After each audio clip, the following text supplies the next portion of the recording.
겁니다. 예.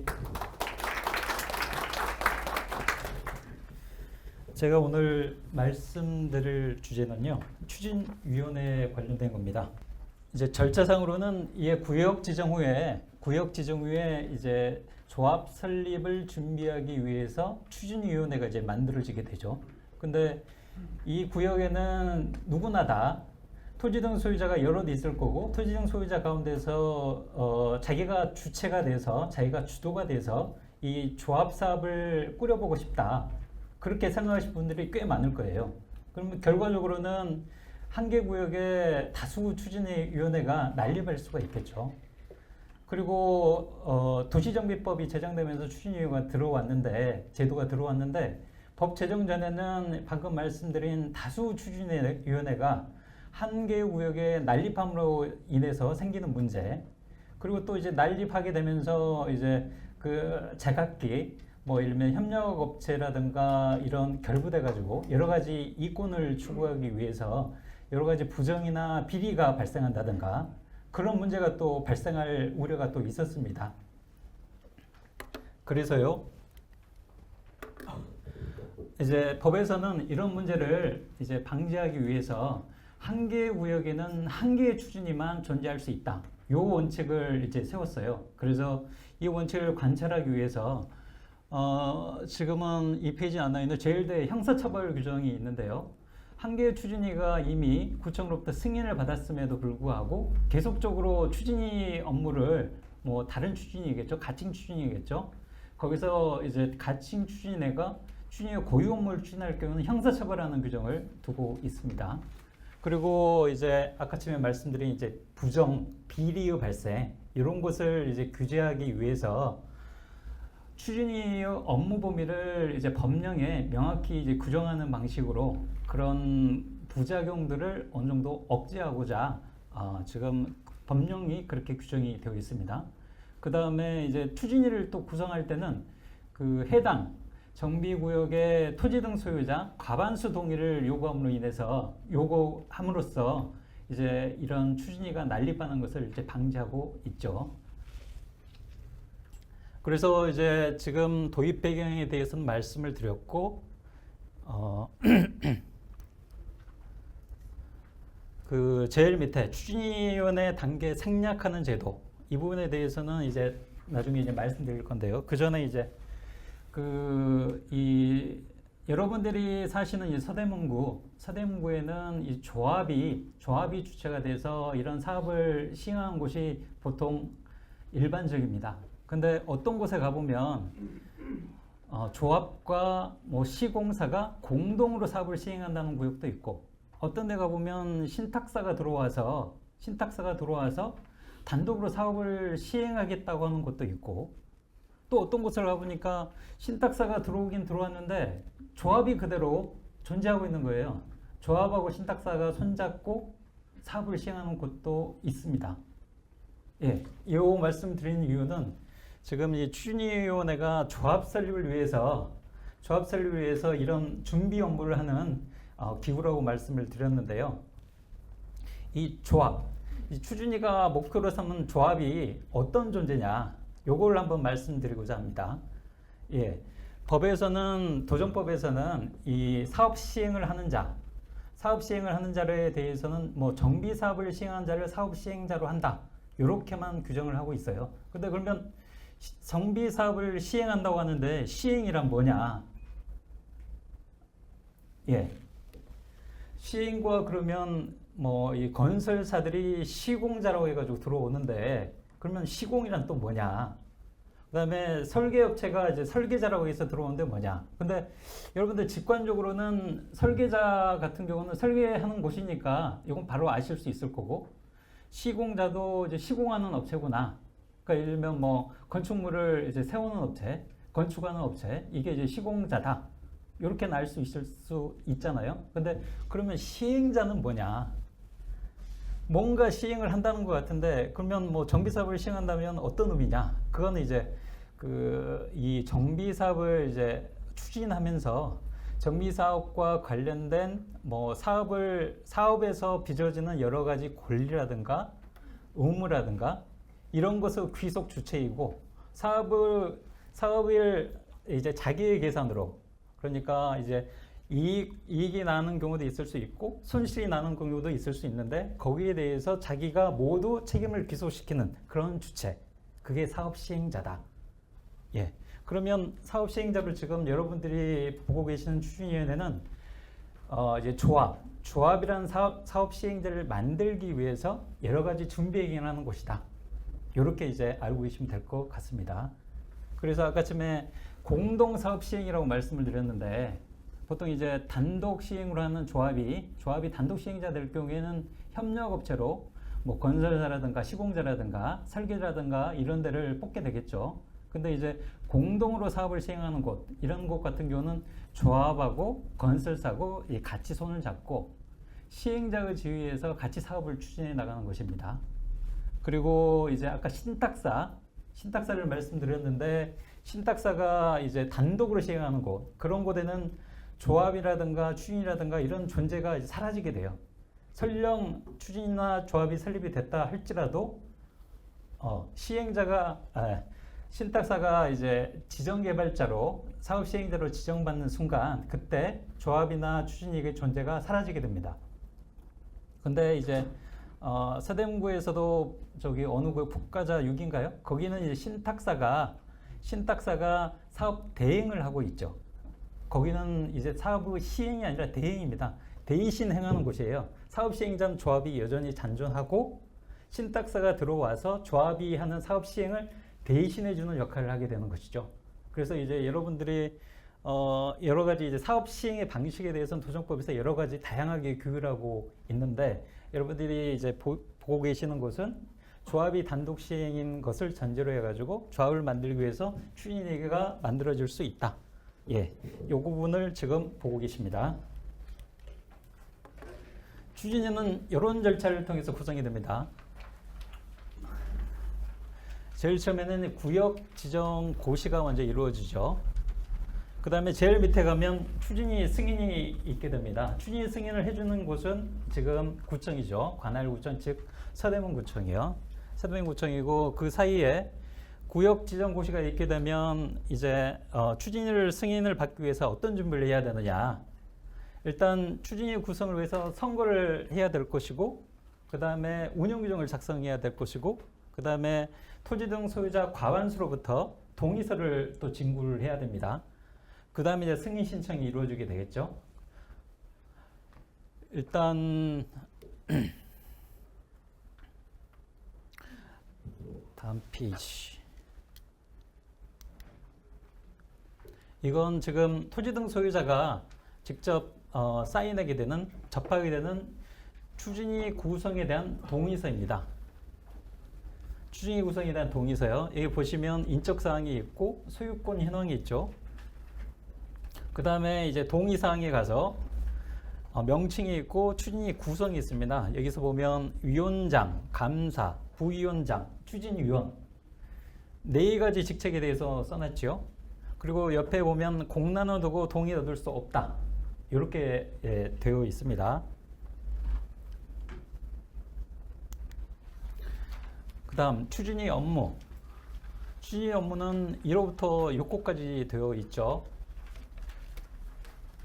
그래서 지금 추진위 업무는 뒤에서 나중에 자세히 이제 보게 되겠지만 일단 지금 5호 이제 동의서를 받는 거, 추진위 구성 동의서를 받는 거, 그 다음에 어느 정도 조합 설립을 위한 동의율이 이제 충족이 된다면 그때 이제 창립총회를 개최를 한 다음에 조합 설립 인가 절차에 착수하게 되겠죠. 그 다음에 4번이 운영규정. 이렇게 되어 있습니다. 그리고 이제 마지막 제일 밑에 가서 보시면 동의자의 지장날인이라고 이렇게 기재가 되어 있고요. 그 위에 가서 보면 이제 추진위 동의를 할 경우 나중에 조합 설립 동의 절차가 이제 요구가 되는데 추진위 동의를 하게 된다면 조합 설립에 동의한 것으로 간주가 된다, 의제가 된다. 이런 취지가 1번에서 있고요. 그 다음에 그 밑에 줄에 가서 보면 이때 그 조합 설립 자기가 추진위에는 동의했지만 조합 설립에는 반대할 수도 있잖아요. 그러면 그 반대 의사를 표시하는 방법 방법에 대해서 일단 규정을 해놨습니다. 이 부분도 이제 뒤에서 이제 보시게 될 건데요. 일단 구성 동의서 형식은 이렇게 이제 꾸려져 있습니다.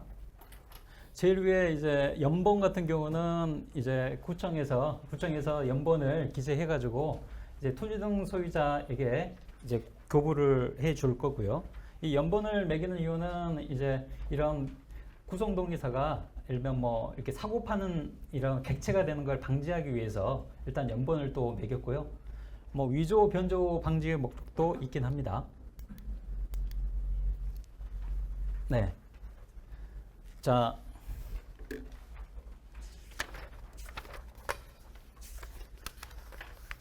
다음은 설립 취준이 구성 기준입니다. 구성 기준이라니까 너무 애매모호하긴 하죠. 이제 밑에 들어와서 이제 취준위원회도 어떤 단체 일지인데 이 단체의 구성원들, 특히 이제 단체 구성원들이야 토지 등 소유자일 것이고, 그 다음에 이제 추진위의 기관들, 아까 전에 말씀드린 4가지 직책이 있잖아요. 위원장, 부위원장, 감사, 추진위원. 이런 4가지 직책을 감당할 수 있을 만한 자격 요건을 이렇게 규정을 해놨습니다. 일단 하나씩 보시죠. 먼저 위원장, 부위원장, 감사. 감사 같은 경우는 피선출 기준으로 3년 이내에 1년 이상 거주하고 있거나, 그 다음에 그 밑에 줄이요. 피선출 현재 5년 이상 물권을 소유한 자. 어느 하나의 요건을 충족하면 됩니다. 근데 이제 그 구역에는 그 주거용 건물뿐만 아니라 상가용 건물도 있을 거잖아요. 상가용 건물 같은 경우는 엄연히 이제 토지용 소유자이고, 그 경우에는 이제 거주라는 요건 대신 영업하고 있을 것. 영업을 거주로 본다는 규정이 있습니다. 그 다음에 이제 지금 방금 말씀드린 요건 2가지는 재개발 준지로 해서 말씀드렸고요. 재건축 같은 경우는 그 물권을 소유한 자로 되어 있는데, 재건축 같은 경우는 토지 및 건축물, 그러니까 그 땅과 건물을 한꺼번에 동시에 소유하고 있어야지만 토지 등 소유자로서 위원장, 부위원장, 감사의 선출 자격이 있게 됩니다. 예, 방금은 이제 기관의 자격 요건에 대해서 말씀드렸고요. 다음은 이제 임기는 2년으로 하고요. 선임된 날로부터 2년. 그 다음에 이제 보궐선임, 연임 의결. 연임이라는 것은 연이어서 임기를 가져갈 수 있다는 의미고요. 보궐 같은 경우는 이제 그 자리에 일단 어떤 사람이 선출대가 들어왔는데, 예를 들면 유고 상태, 예를 들면 사임을 했다든가 아니면 사망을 했다든가, 그래서 다시 그 자리에 돌아올 수 없는 상태, 그걸 이제 고리라고 합니다. 고리 시에는 보궐 선임을 하게 돼요. 그래서 이제 연임과 보궐 선임 요건은 거의 유사합니다. 그래서 이제 추진위원회에서 연임 의결이 있게 되는데, 여기 추진위원회 연임 의결에서 이제 그 용어가 지금 조합 설립을 위한 추진위원회인데, 이 추진위원회가 예를 들면 위원장, 부위원장, 감사, 추진위원으로 구성되는 추진위원회를 의미하는 경우가 있고, 더 넓은 의미로 주민총회까지 포괄해가지고 추진위원회라고 표현하는 경우가 있습니다. 그래서 여러분들이 보실 때는 추진위원회라고 하면 주민총회까지 포괄한 추진위원회냐, 광의의 추진위원회냐, 아니면 위원장, 부위원장, 감사, 추진위원으로만 구성되는 협의의 추진위원회냐, 요걸 명확히 좀 구별하셔야 됩니다.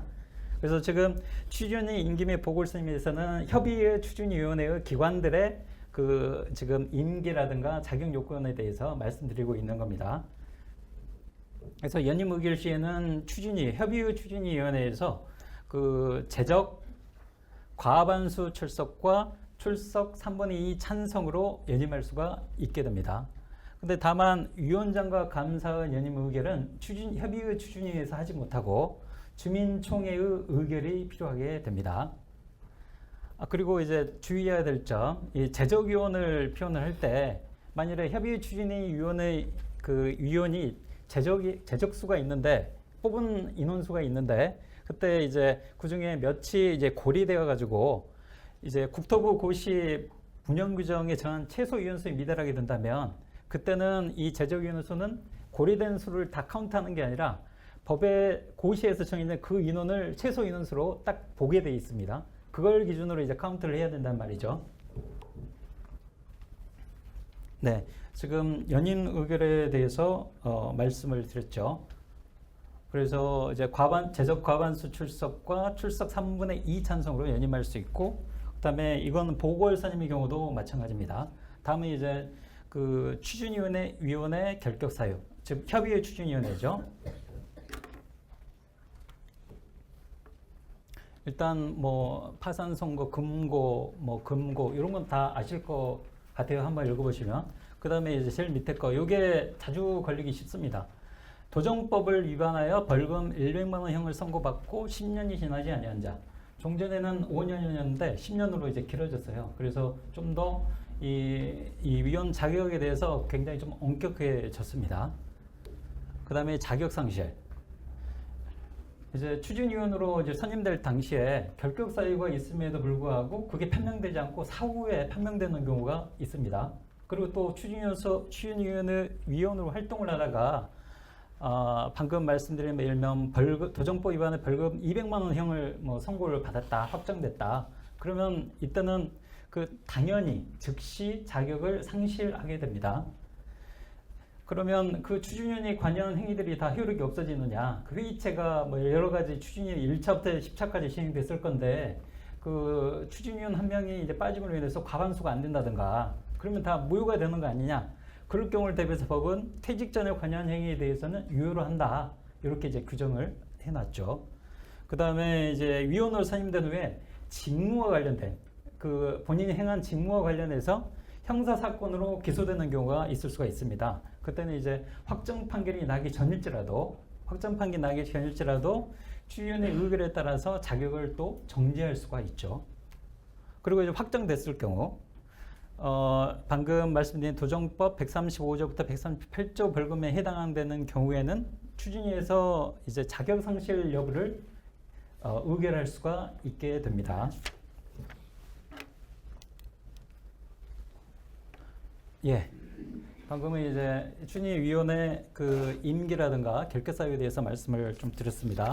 이제 여기서는 추진위를 이제 구성을 해야 되는데 이 토지 등 소유자들이 예를 들면 뭐 수백 단위 인다든가 그러면 이 추진위를 구성하는 게 보통 일은 아닐 거예요.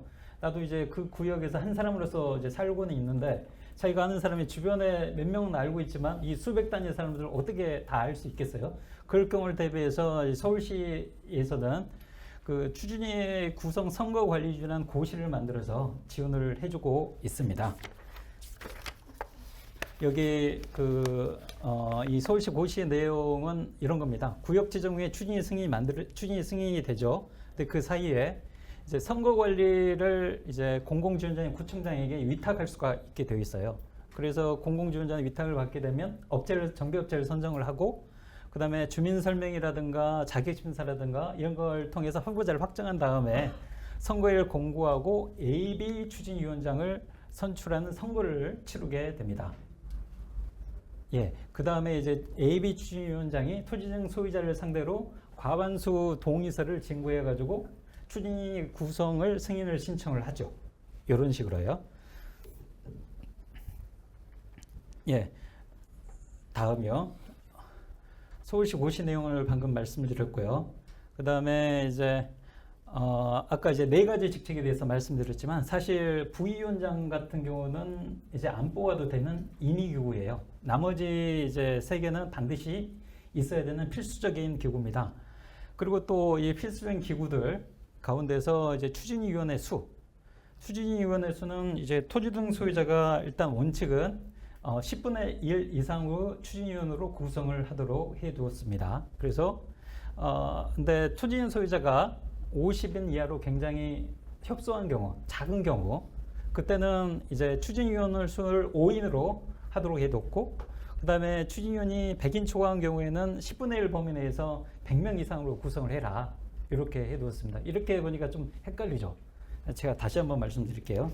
이제 첫 번째, 토지 등 소유자가 50인 미만이다.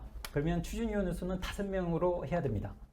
그러면 그 다음에 이제 50인 이상이면서 토지 등 소유자가 이제 제가 생각해 보니까 한 1010명? 1010명이면 101명이 되겠더라고요. 1010명 미만까지 그때는 이제 토지 등 소유자 10분의 1을 추진위원으로 선임을 해야 됩니다. 그리고 1010명 이상이다. 토지 등 소유자가. 그러면 100인 이상으로 하되 10분의 1 미만으로 해야 된다. 예, 일단 세 가지 경우가 나오니까요. 이 부분은 한번 나중에 한번 보시면 되겠습니다. 이제 관련 규정은 앞서 이제 설명을 드렸고요. 그 다음에 AB 추진위원장, AB 감사는 직도성으로 선출을 하게 되고, 그 다음에 이제 AB 추진위원장이 AB 추진위원회를 구성을 하게 되는데, 이때 AB 추진위원장이 뭐 여러 가지 뭐 동별 가구수라든가 이런 걸 고려해가지고 110% 이상을 추진위원을 추천권을 갖게 됩니다. 예, 그리고 뭐 낙선자는 당연직 AB 추진으로 추천해야 되고, 다음에 이제 낙선자가 정 못하겠다 거부를 하게 된다면 그렇지는 않고요. 예. 그 다음에 이제 AB 추진위원회가 이제 구성 동의서를 진구를 하게 되고, 이 진구가 마무리가 되면 AB 추진위원장이 추진위의 구성 승인을 신청하게 됩니다. 그러면 앞서 말한 그 구성 동의서에 의해서 동의서를 진구를 하게 되는데, 그러면 토지 등 소유자는 어떤 식으로 동의를 하게 되느냐? 앞서 본표의 제일 밑에 지장 날인 및 자필 서명이 있었죠. 예, 자필로 이름을 쓰고 옆에 지장을 날려하는 겁니다. 그러고 나서 뒷면에는 신분증 사본을 첨부를 해야 돼요. 신분증은 예를 들면 주민등록증이라든가 여권이라든가 이런 것들이 있겠죠. 그리고 이런 구성동의서를 방금 말씀드린 형식에 따라서 제출해야 되는데 그렇지 못하는 경우, 예를 들면 구청장이 인정하는 불가피한 사정이 있는 경우에는 인감도장이 날인된 서면 동의서에 해당 인감증명서를 첨부해서 제출이 가능합니다. 이런 불가피한 사유가 있는 경우는 어떤 경우냐? 토지 등 소유자가 해외에서 장기 체류하고 있어요. 그래서 언제 돌아올지 몰라요.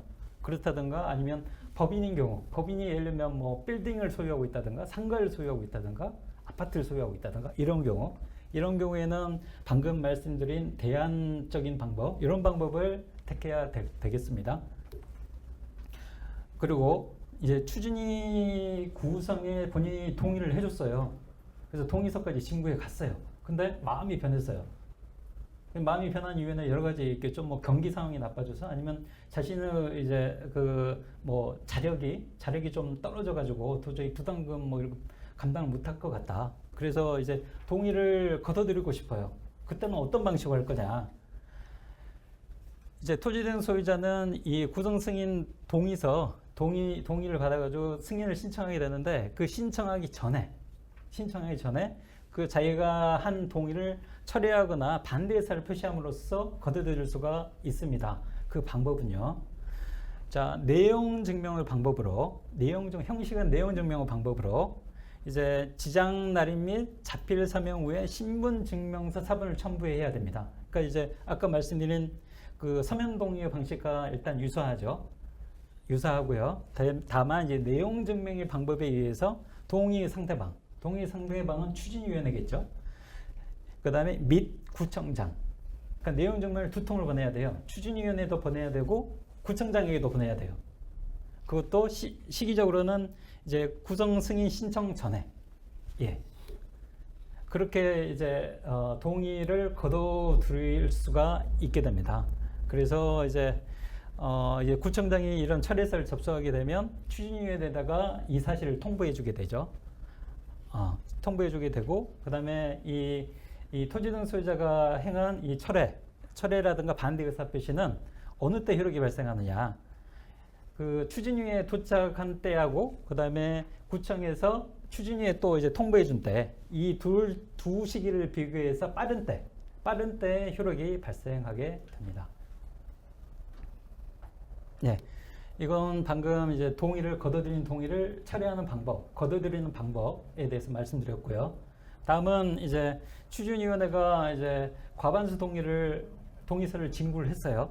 그래가지고 이제 구청에다가 승인 신청을 할 때 그 신청서에다가 아래의 4개의 서류를 첨부해가지고 구청에 제출하게 됩니다. 여기에는 토지 소유자 명부, 그 다음에 토지 소유자의 구성 승인 동의서, 앞서 본 서식에 의한 동의서, 그 다음에 위원장 및 위원의 주소 및 성명, 그 다음에 위원 선정을 증명하는 서류, 요 4가지 서류를 첨부해서 추진위가 구청에 제출하게 되겠죠. 그러면 구청의 입장에서는 이 동의서, 개별 징구소 동의서가 일단 진정하게 작성이 됐다. 뭐 예를 들면 속아서 작성됐다. 뭐 이런 건 일단 안 따집니다. 동의서 그 자체로 판단을 해가지고 이 동의율 과반수 동의가 충족이 되어 있는지, 아니면 추진위 구성하는 4개의 직책들이 구성이 되어 있는지, 뭐 사업 계획이라든가 일단 뭐 그런 그 첨부해야 되는 서류들 제대로 이제 첨부가 되어 있는지 요걸 판단하게 되죠. 그래서 흠이 있다면 기간을 정해서 보완을 요구하고, 예. 그래도 이제 그 기간에 보완을 하지 않는다면 이제 끝내는 승인 신청서를 반려하게 됩니다. 그리고 이제 구청장 등은 위법한 선례에 구속되지 않는다. 그러니까 예를 들면 옆 구역에서 어떤 위법한 동의서가 받아들여져 가지고 뭐 구성 승인이 낮다더라. 이런 걸 가지고 왜 내 구역은 그렇게 안 해줘? 이렇게 요구하더라도 구청 입장에서는 그건 위법한 사례이기 때문에 나를 구속할 힘이 없어. 이렇게 얘기할 수가 있습니다. 그건 또 정당하고요. 불법이 일반화되면 안 되는 그런 원리하고 똑같다고 보시면 됩니다. 예, 이건 지금 추진위 동의서를 진구를 해서 과반수 동의를 진구를 해서 승인을 신청하게 되는데요. 승인 신청서에는 이제 이런 내용이 적히게 됩니다. 이제 신청인 이제 구성 내역, 그 다음에 동의사항, 동의율이 표시가 되죠. 그 다음에 이제 제일 밑에 가서 보면 신청인 제출 서류에 4가지가 첨부가 되어 있어요. 아까 전에 말씀드린 서류들이죠. 자, 다음은 추진위 운영규정입니다.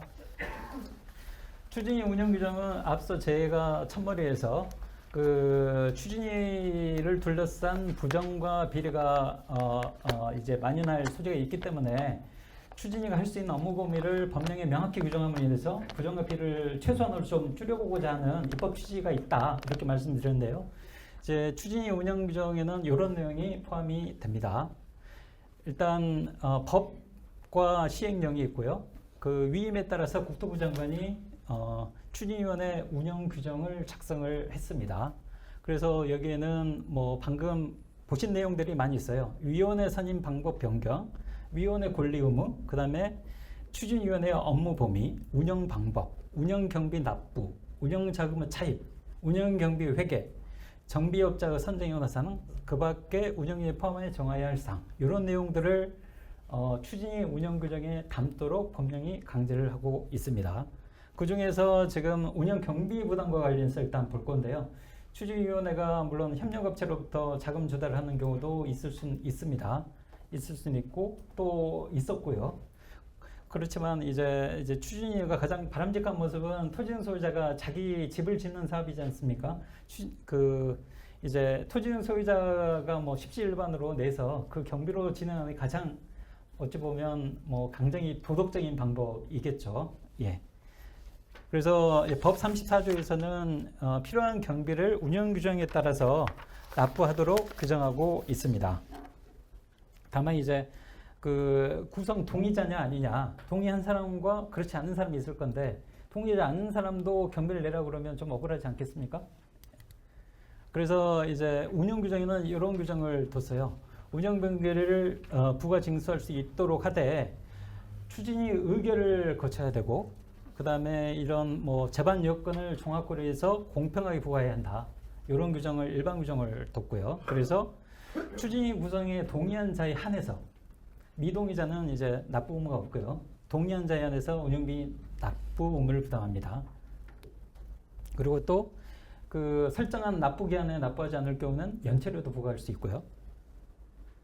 그리고 이제 추진위 운영 규정 한 32조 같은 경우는 이제 토지 이 3가지 항목으로 그 추진이 자금을 조달하도록 했는데요. 첫 번째는 토지 소유자가 납부하는 경비라든가 아니면 업체 등록부터 차입하는 차입금, 그 다음에 시장 이용자는 융자금 이런 것을 자금 차입 조달 방안으로 규정해 두고 있습니다. 자, 다음 이제 추진위 업무 범위입니다. 일단 앞에 법령에서 얘기하고 있는 것을 좀 더 구체화시키고 있죠. 업무 범위는 이제 정비사업 전문 관리업자 선정, 이 부분에 대해서는 서울시 고시가 별도로 있습니다. 설계자 선정 및 변경, 이 경우도 서울시 고시가 별도로 있어요. 그 다음에 사업 시행 계획서 작성, 그 다음에 조합 설립을 인가를 받기 위한 준비, 요건 당연한 업무죠. 추진위의 존립 목적이니까요. 그 다음에 이제 대통령령으로 이임해가지고 1번부터 5번까지 써놨고요. 1번부터 5번은 이제 운영규정을 작성이라든가 동의서 진구라든가 아니면 창립총회 개최, 정관 초안을 작성 이런 부분들이 있습니다.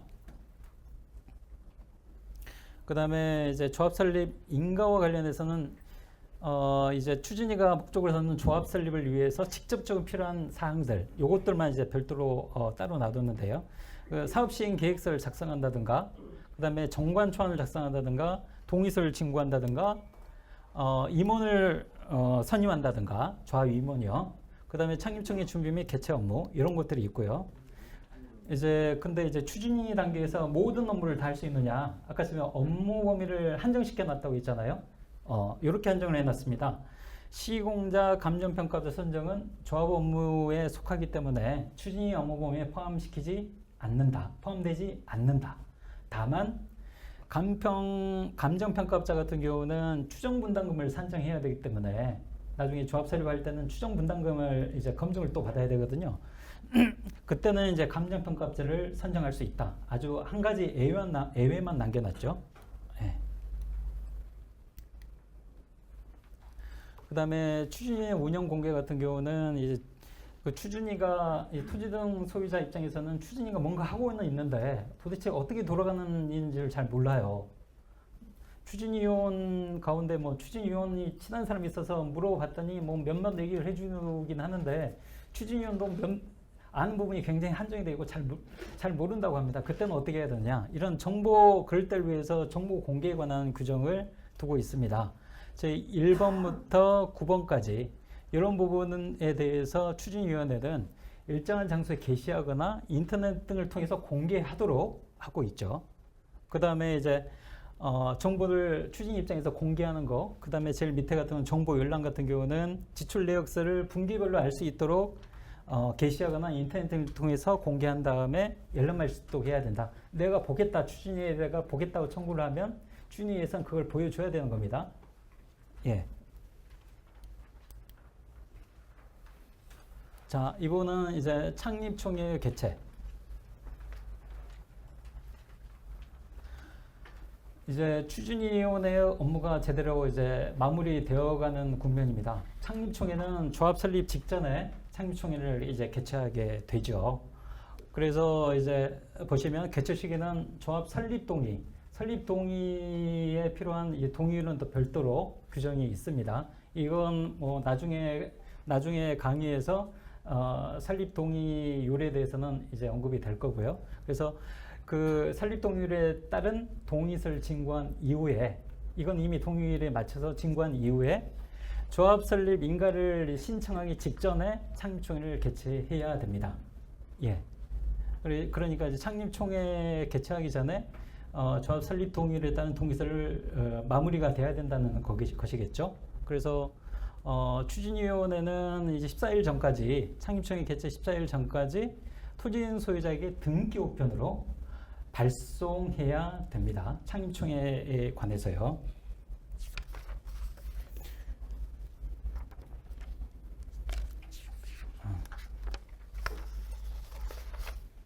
그 다음에 창립총회 소집에 대해서 방금 창립총회 소집이요. 위원장이 이제 직권으로 소집하든가 아니면 토지인 소유자가 5분의 1 이상을 추진위원장에게 창립총회 개최하라 요구했음에도 불구하고 만일에 2주 이상 불응한다면 그때는 소집 요구자의 대표가 창립총회를 직접 소집할 수가 있습니다. 그러니까 두 가지 루트죠. 추진위원장이 직권으로 하든지 토지 등 소유자 5분의 1 이상이 요구해서 추진위원장이 하든지 이 경우죠. 세 가지군요. 추진위원장이 거부했을 때는 그 소집 요구자 대표가 수립할 수 있는 거니까 세 가지 경우가 있을 수는 있겠습니다. 그 다음에 창립총회에서 업무 처리사항은 정관을 확정하고 임원을 선임하고 대의원을 선임하고 그 다음에 사전에 통지한 사항 요 지금 점으로만 표시가 되어 있긴 한데 창립총회 업무사항 밑에 하나 둘 셋 네 개는 업무 처리 사항에 속합니다. 그 다음에 창립총회 의사결정 같은 경우는 토지인 소유자가 과반수가 출석을 하고 출석한 토지인 소유자 과반수 찬성으로 결의를 하게 됩니다. 물론 이제 조합원 20%가 직접 출석해야 되고요. 네.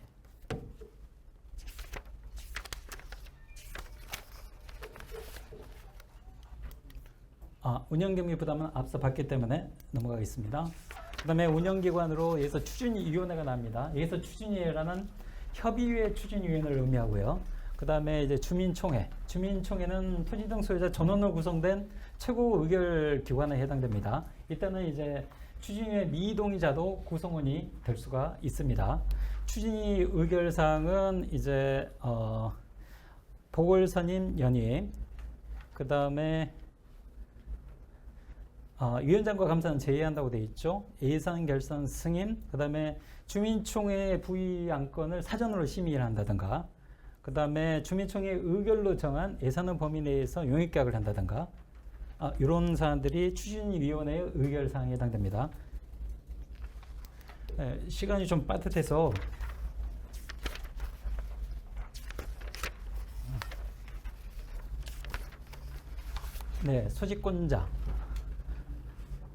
소집권자는 일단 위원장이 이제 필요하다고 인정하면 그때 소집을 하게 되고요. 그 다음에 토지 등 소유자 10분의 1이 소집을 청구하는 때, 그 다음에 재적 추진위원, 그러니까 협의회 추진위원 3분의 1이 청구하는 때, 요 세 가지 경우가 있겠죠. 만일 근데 14일 이내에 추진위원을 소집하지 않는다면 그때는 감사가 지체 없이 추진위원을 소집하게 됩니다.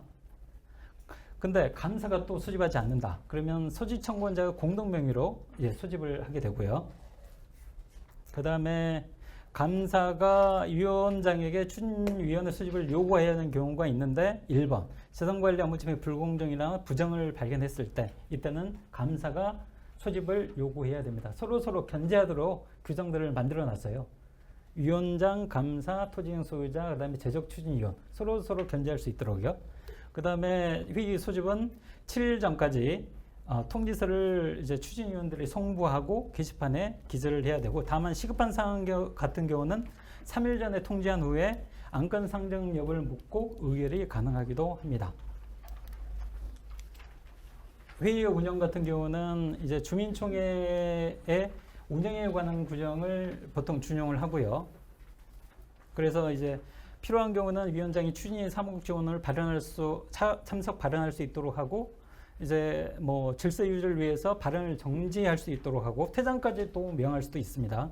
근데 이제 그때 추진위원 마치고 나서는 회의록을 만들게 되는데 위원장, 비위원장, 감사, 김영란이 또 필요하게 되고요. 그러면 추진위는 어떤 식으로 의결을 하느냐? 재적 과반수 출석에 출석 과반수 찬성으로 이제 의결하는 게 원칙이고요.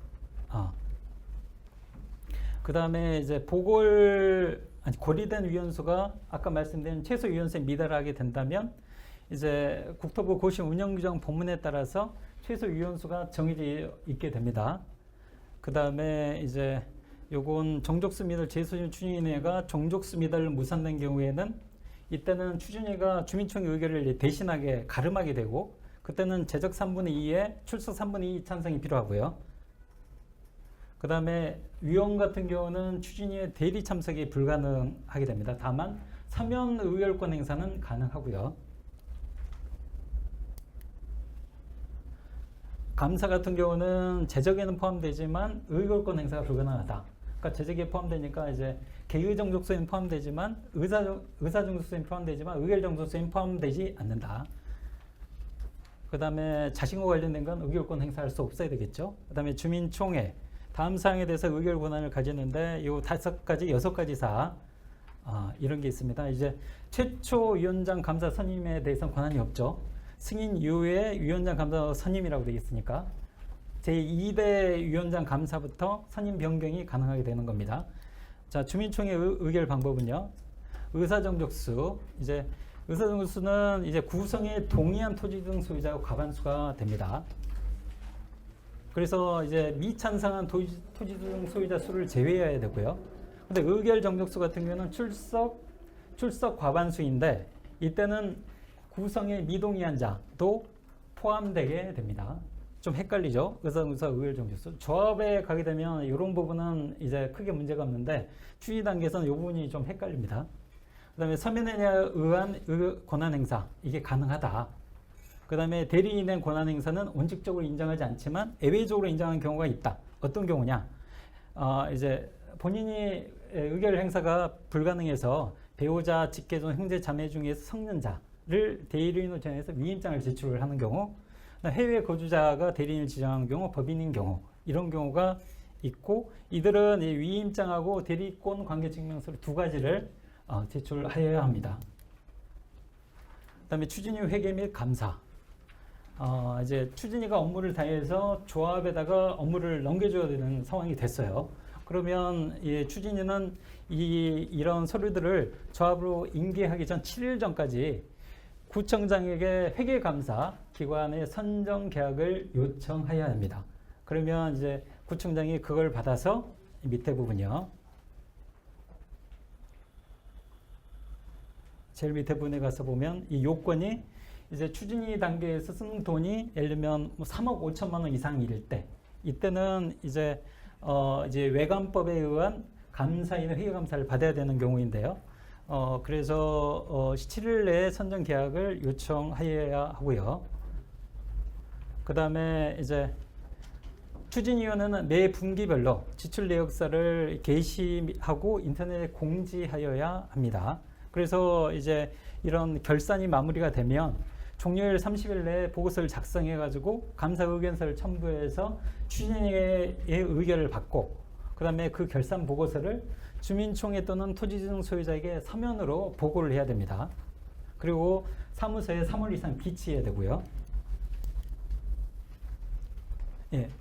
이 마지막 부분은 추진위 관련 처벌 규정을 일단 정리를 해봤는데요. 아까쯤에 이제 서면 동의서를 위조한 자, 뭐 이런 거라든가, 아니면 서면 동의서를 사고 파는 자는 3년 이하, 그 다음에 설립 이후에도 추진위를 지속 운영한다든가, 추진위 승인을 얻지 않고 추진위 고유 업무를 수행한 자에 대해서 2년 이하 징역, 뭐 이런 걸 규정하고 있고요.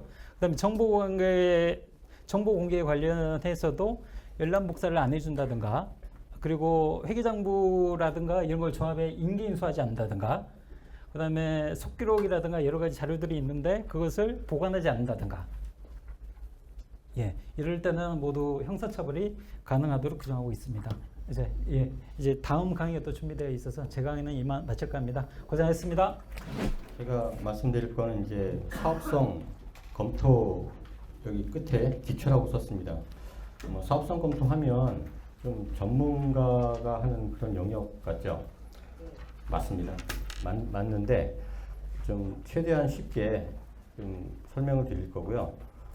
제가 말씀드린 사업성 검토는 전문가도 들으시면 좋고요. 그 다음에 전문가 아니셔도, 왜냐하면 이제 지금 여기 계신 분들, 만약에 이제 집이 있다, 그러면 그 집 오래되면 헐고 새 집 짓죠? 똑같이 생각하시면 됩니다. 재개발 재건축이 복잡하고 어렵고 오래 걸리고 하지만 그 사업의 축소판은 자기 땅 위에 집 짓는 거고 다른 게 하나도 없어요. 그래서 그런 논리를 가지고 한번 설명을 해보겠습니다. 제가 이제 설명드릴 거는 원래 교재랑 오늘 또 나눠드린 것도 있는데, 원래 책자에 있는 거는 약간 좀 오래돼가지고 제가 업데이트를 좀 했어요. 근데 아마 순서는 똑같습니다. 정비사업과 사업성 검토, 그리고 종전자산 제일 궁금하시죠? 이 부분은 아마 다른 강의에서나 아마 들으실 것 같고 기본 개념 위주로 설명을 드리겠습니다. 분양수입 중요하죠. 정비사업비, 이 세 가지가 사업성 검토의 처음이자 끝입니다.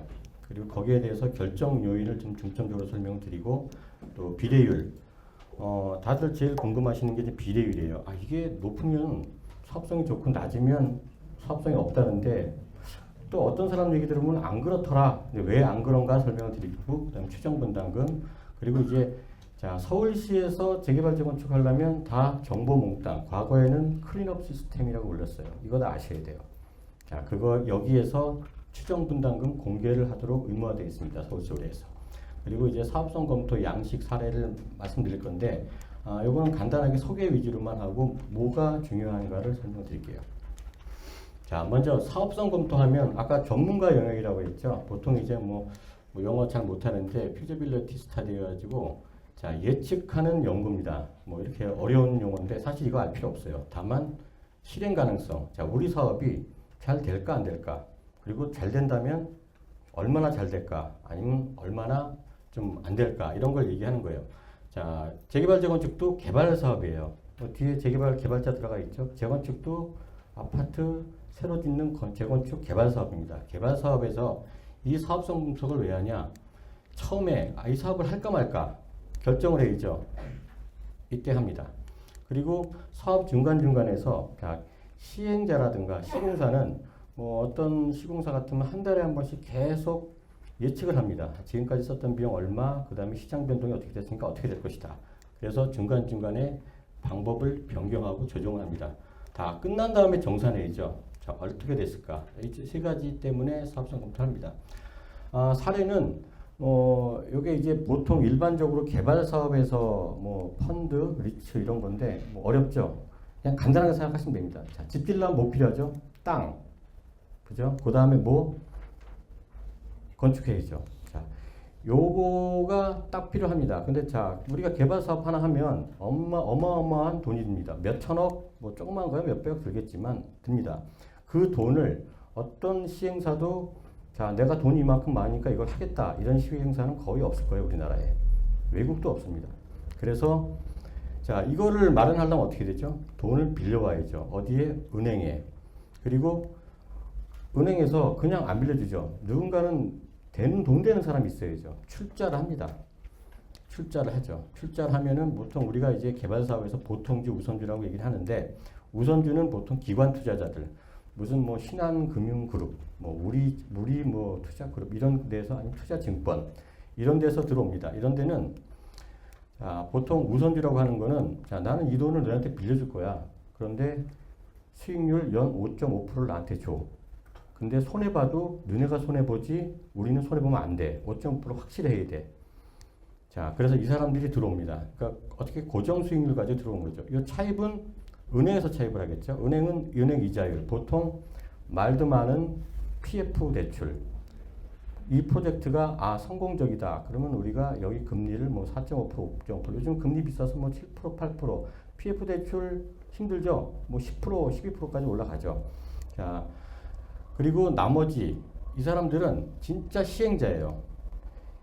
자, 이렇게 해서 출자를 합니다. 그러면 이제 나중에 이게 이런 모양으로 총 자산이 이렇게 커질 수도 있지만 이거보다 줄어들 수도 있어요. 줄어들면은 쫄딱 망하죠. 줄어들면은 만약에 이만큼 줄어들었었다. 그러니까 새로 짓는 아파트로 갔을 때 아파트 총액이 분양가 전체를 했더니 이만큼이라면은 정말 큰 이득을 보는 겁니다. 그래서 만약에 이득을 봤다. 그러면 은행에서 차입한 거는 금리만 더 주면 되죠. 그래서 요거는 요만큼만 이게 선이 얘보다 얘가 좀 큽니다. 이만큼 이자만 주면 됩니다. 아까 우선주한테는 뭐 준다고 했죠? 확정 수익. 요만큼 더 줍니다. 여기서 좀 커졌죠. 나머지 이만큼은 얘가 다 갔습니다. 요게 보통 개발 사업의 구조예요. 그런데 만약에 얘가 이만큼이 안 되고 요만큼이 났어요. 줄어들었어요. 그럴 경우에 어떻게 하죠? 자, 1번은 차입이죠. 무조건 은행 빚은 갚아야죠. 아니면 뭐 다시 뭐 들어오죠. 딱지 붙고. 그 다음에 우선주도 보니까 얘도 가져갈 게 없어요. 그럼 가져갈 것만큼 줍니다. 나머지 보통주는 빚더미에 앉는 겁니다. 이게 이제 보통 개발 사업인데, 자, 재개발은 이런 거랑 좀 다르죠. 우리가 개발 사업할 때 제일 어려운 게 이 돈을 어떻게 마련하냐 해가지고 설계를 해서 차입도 얼만큼 하고 다 만들지만 재개발은 뭐가 있어요? 땅이 있어요. 땅이. 얘만 있으면 돼. 얘만 있으면 되기 때문에 이런 구조 없이 자, 얘가 이 차입도 조금만 있으면 되죠. 그리고 출자는 없겠죠, 다. 여기는 왜? 토지대 자체가 워낙 크기 때문에 다 필요 없습니다. 이 사람들이 시행자이며 요 보통주에 해당하는 거예요. 흥하면 사업이 정말 잘 되면 정말 그 예를 들어 가지고 일반 분양분이 너무 많아요. 그럴 경우에는 그 일반 분양 팔아서 이 건설비를 다 댈 수 있다. 그러면 돈 한 푼 없이 들어갈 수도 있고. 그렇지만은 또 예를 들어 분양가 상한제식이고 지금 일반 분양도 적어요. 그럴 경우에는 굉장히 작아지겠죠. 그러면 내가 기존에 34평 사는데 똑같은 34평 가는데 2억 5천만 원을 더 내야 돼. 이런 경우도 있을 수 있고. 이런 게 이렇게 나옵니다. 여기까지는 이제 사업성 검토에서 어려운 부분을 얘기했고요. 이제 재개발 들어가겠습니다. 자, 똑같이 사업을 할까 말까 결정하는 단계 하나, 그 다음에 똑같이 중간에 모니터링 하나, 이게 중간에 잘 되고 있는 건가, 안 되고 있으면 뭘 더 노력해야 되나, 이거 하나, 그 다음에 맨 마지막 정산. 요 세 가지를 위해서 합니다. 이 세 가지를 가지고 결론 내면서 계속 보는 게 추정 분담금을 보게 됩니다. 왜? 조합원 한 명 한 명이 돈을 얼마 낼까, 이게 분담금이거든요. 이제 사업 초기 단계에서는 아직 모르잖아요. 추정 분담금이라고 얘기를 합니다. 요게 만약에 이제 사업이 중간에 이게 좀 어려운 난관을 많이 겪게 되면 얘가 좀 많이 늘어나겠죠. 돈 많이 내야 되니까. 근데 자, 오늘 이제 설명드릴 내용은 요 앞부분을 제가 설명을 드리겠습니다. 왜냐하면 이 두 번째 모니터링은 보통 사업 시행자 조합에서 하게 되죠. 계속 사업을 하고 어려운 점을 또 개선하고 하면서 하겠죠. 요건 사업 끝난 다음에 하는 거니까 뭐 지금 아실 필요 없고. 그래서 기초 분석을 하는데 할까 말까라고 했죠. 자, 추진위, 조합, 이때는 사업성 검토를 안 할 수가 없어요. 그 다음 페이지 나오는데요. 어떻게 하냐?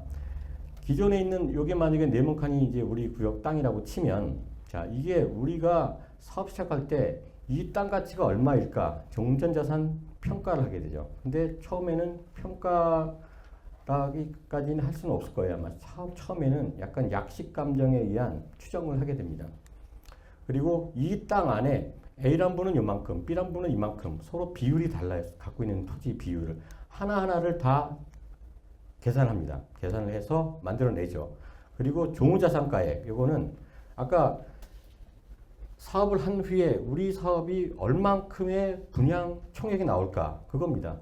일반 분양하고 조합원 분양 다 총합해서. 그리고 이 사업을 할 때 얼마 들까, 정비사업비. 요 세 가지를 중점적으로 검토를 해서 비례율을 만듭니다. 만들어서 요건 좀 이따 설명드릴게요. 그 다음에 토지증 소유자별로 나눕니다. 아까 A란 분은 요만큼, B란 분은 요만큼 이렇게 다르다고 그랬죠. 자, 이렇게 나눕니다. 그래서 그거를 최종 조합이나 추진이 만들어서 자, 처음에 추진 여부를 결정한다고 그랬죠. 토지증 소유자 또는 조합원한테 보내죠. 자, 이 사업을 이렇게 할 테니까 동의해 주세요. 동의율이 모으면은 그 동의율을 근거로 조합을 설립하게 되고, 또 조합 단계에서는 그 동의를 기반으로 사업 시행가를 신청하고, 또 그 다음 단계는 관리 처분을 위한 분양 신청을 하겠죠. 그래서 토지 소유자는 요 내용을 보고 사업성 결과, 그러니까 동의 여부를 결정해서 제공을 합니다. 그래서 이 사업을 시작하는 틀을 그제서야 만들어냅니다. 그래서 추정 분담금, 사업성 검토는 사업의 틀을 만든다. 거기서 기초가 되는 검토다. 이렇게 보시면 되고, 개발사업, 재개발사업 똑같습니다. 모든 개발사업은 처음 시작도 사업성 검토고요. 끝도 사업성 검토입니다. 그리고 이제 법 규정을 보겠습니다. 2022년 6월 10일 날 법이 개정됐어요. 도정법이 9조 1항인데요. 그리고 작년 12월 11일 날 시행됐습니다. 2022년 12월 11일 이후 정비계획 결정 시, 정비 누가 하죠? 우리 부총장님이 하시죠. 그렇죠. 토지증 소유자별 분담금을 추산액을 공개해야 됩니다. 이제는 법 바뀌었어요. 그래서 이거는 물론 여기 계신 분들 대부분은 이제 잘 모르셔도 되죠. 하지만 구청 관계자분은 이제는 이 법 개정 때문에 최초 정비계획 수립, 정비계획 지정할 때 토지 등 소유자별 분담금 추산액 및 산출 근거를 정비계획에 반영을 해야 됩니다. 그리고 정비계획은 어떻게 하죠? 공람하게 되죠. 그래서 다 알게 된다는 거죠. 요거는 이제 법 개정 사항이고, 이제 그 다음에 이제 그 추진위원회에서 할 일이 있어요. 요거는 기존에 있는 법입니다. 법 35조 10항의 추진위원회는 조합 설립에 필요한 동의를 받기 전에 추정분담금 등 대통령령으로 정하는 정보를 토지 소유자한테 제공해야 된다. 언제? 동의를 받기 전에. 그래서 동의해 주세요. 받는 중간에 공개에서는 그 앞선 동의 자체가 절차적 하자가 발생하죠. 그 동의 문제가 되는 거죠. 그 동의서는. 그래서 먼저 통지를 하고 그 다음에 동의서 받으라는 얘기입니다.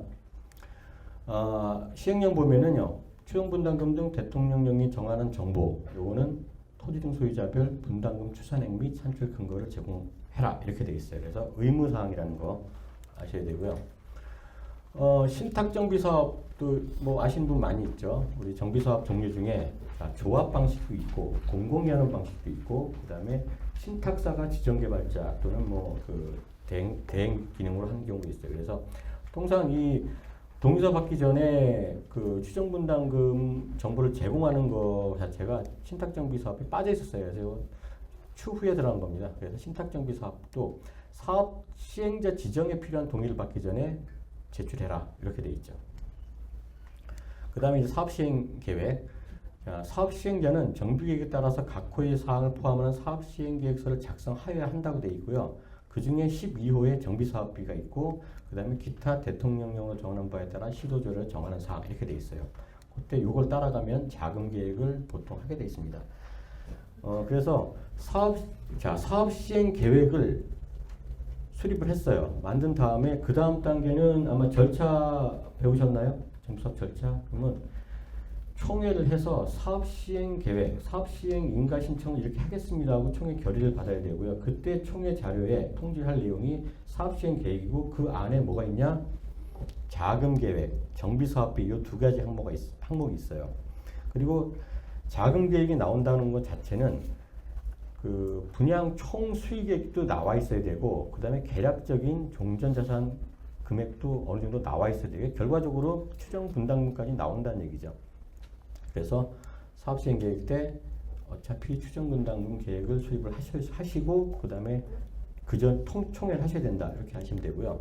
자, 마지막 분양신청 관리처분계획 뭔지 아시죠? 관리처분계획이라는 거는 그 기존에 있는 자기 토지건물 기타 소유권이 사업 끝난 후에 뭘로 변환될 것이냐 이거를 모든 걸 설명해 주는 게 관리처분 계획입니다. 관리처분 계획 수립하기 전에 뭘 해요?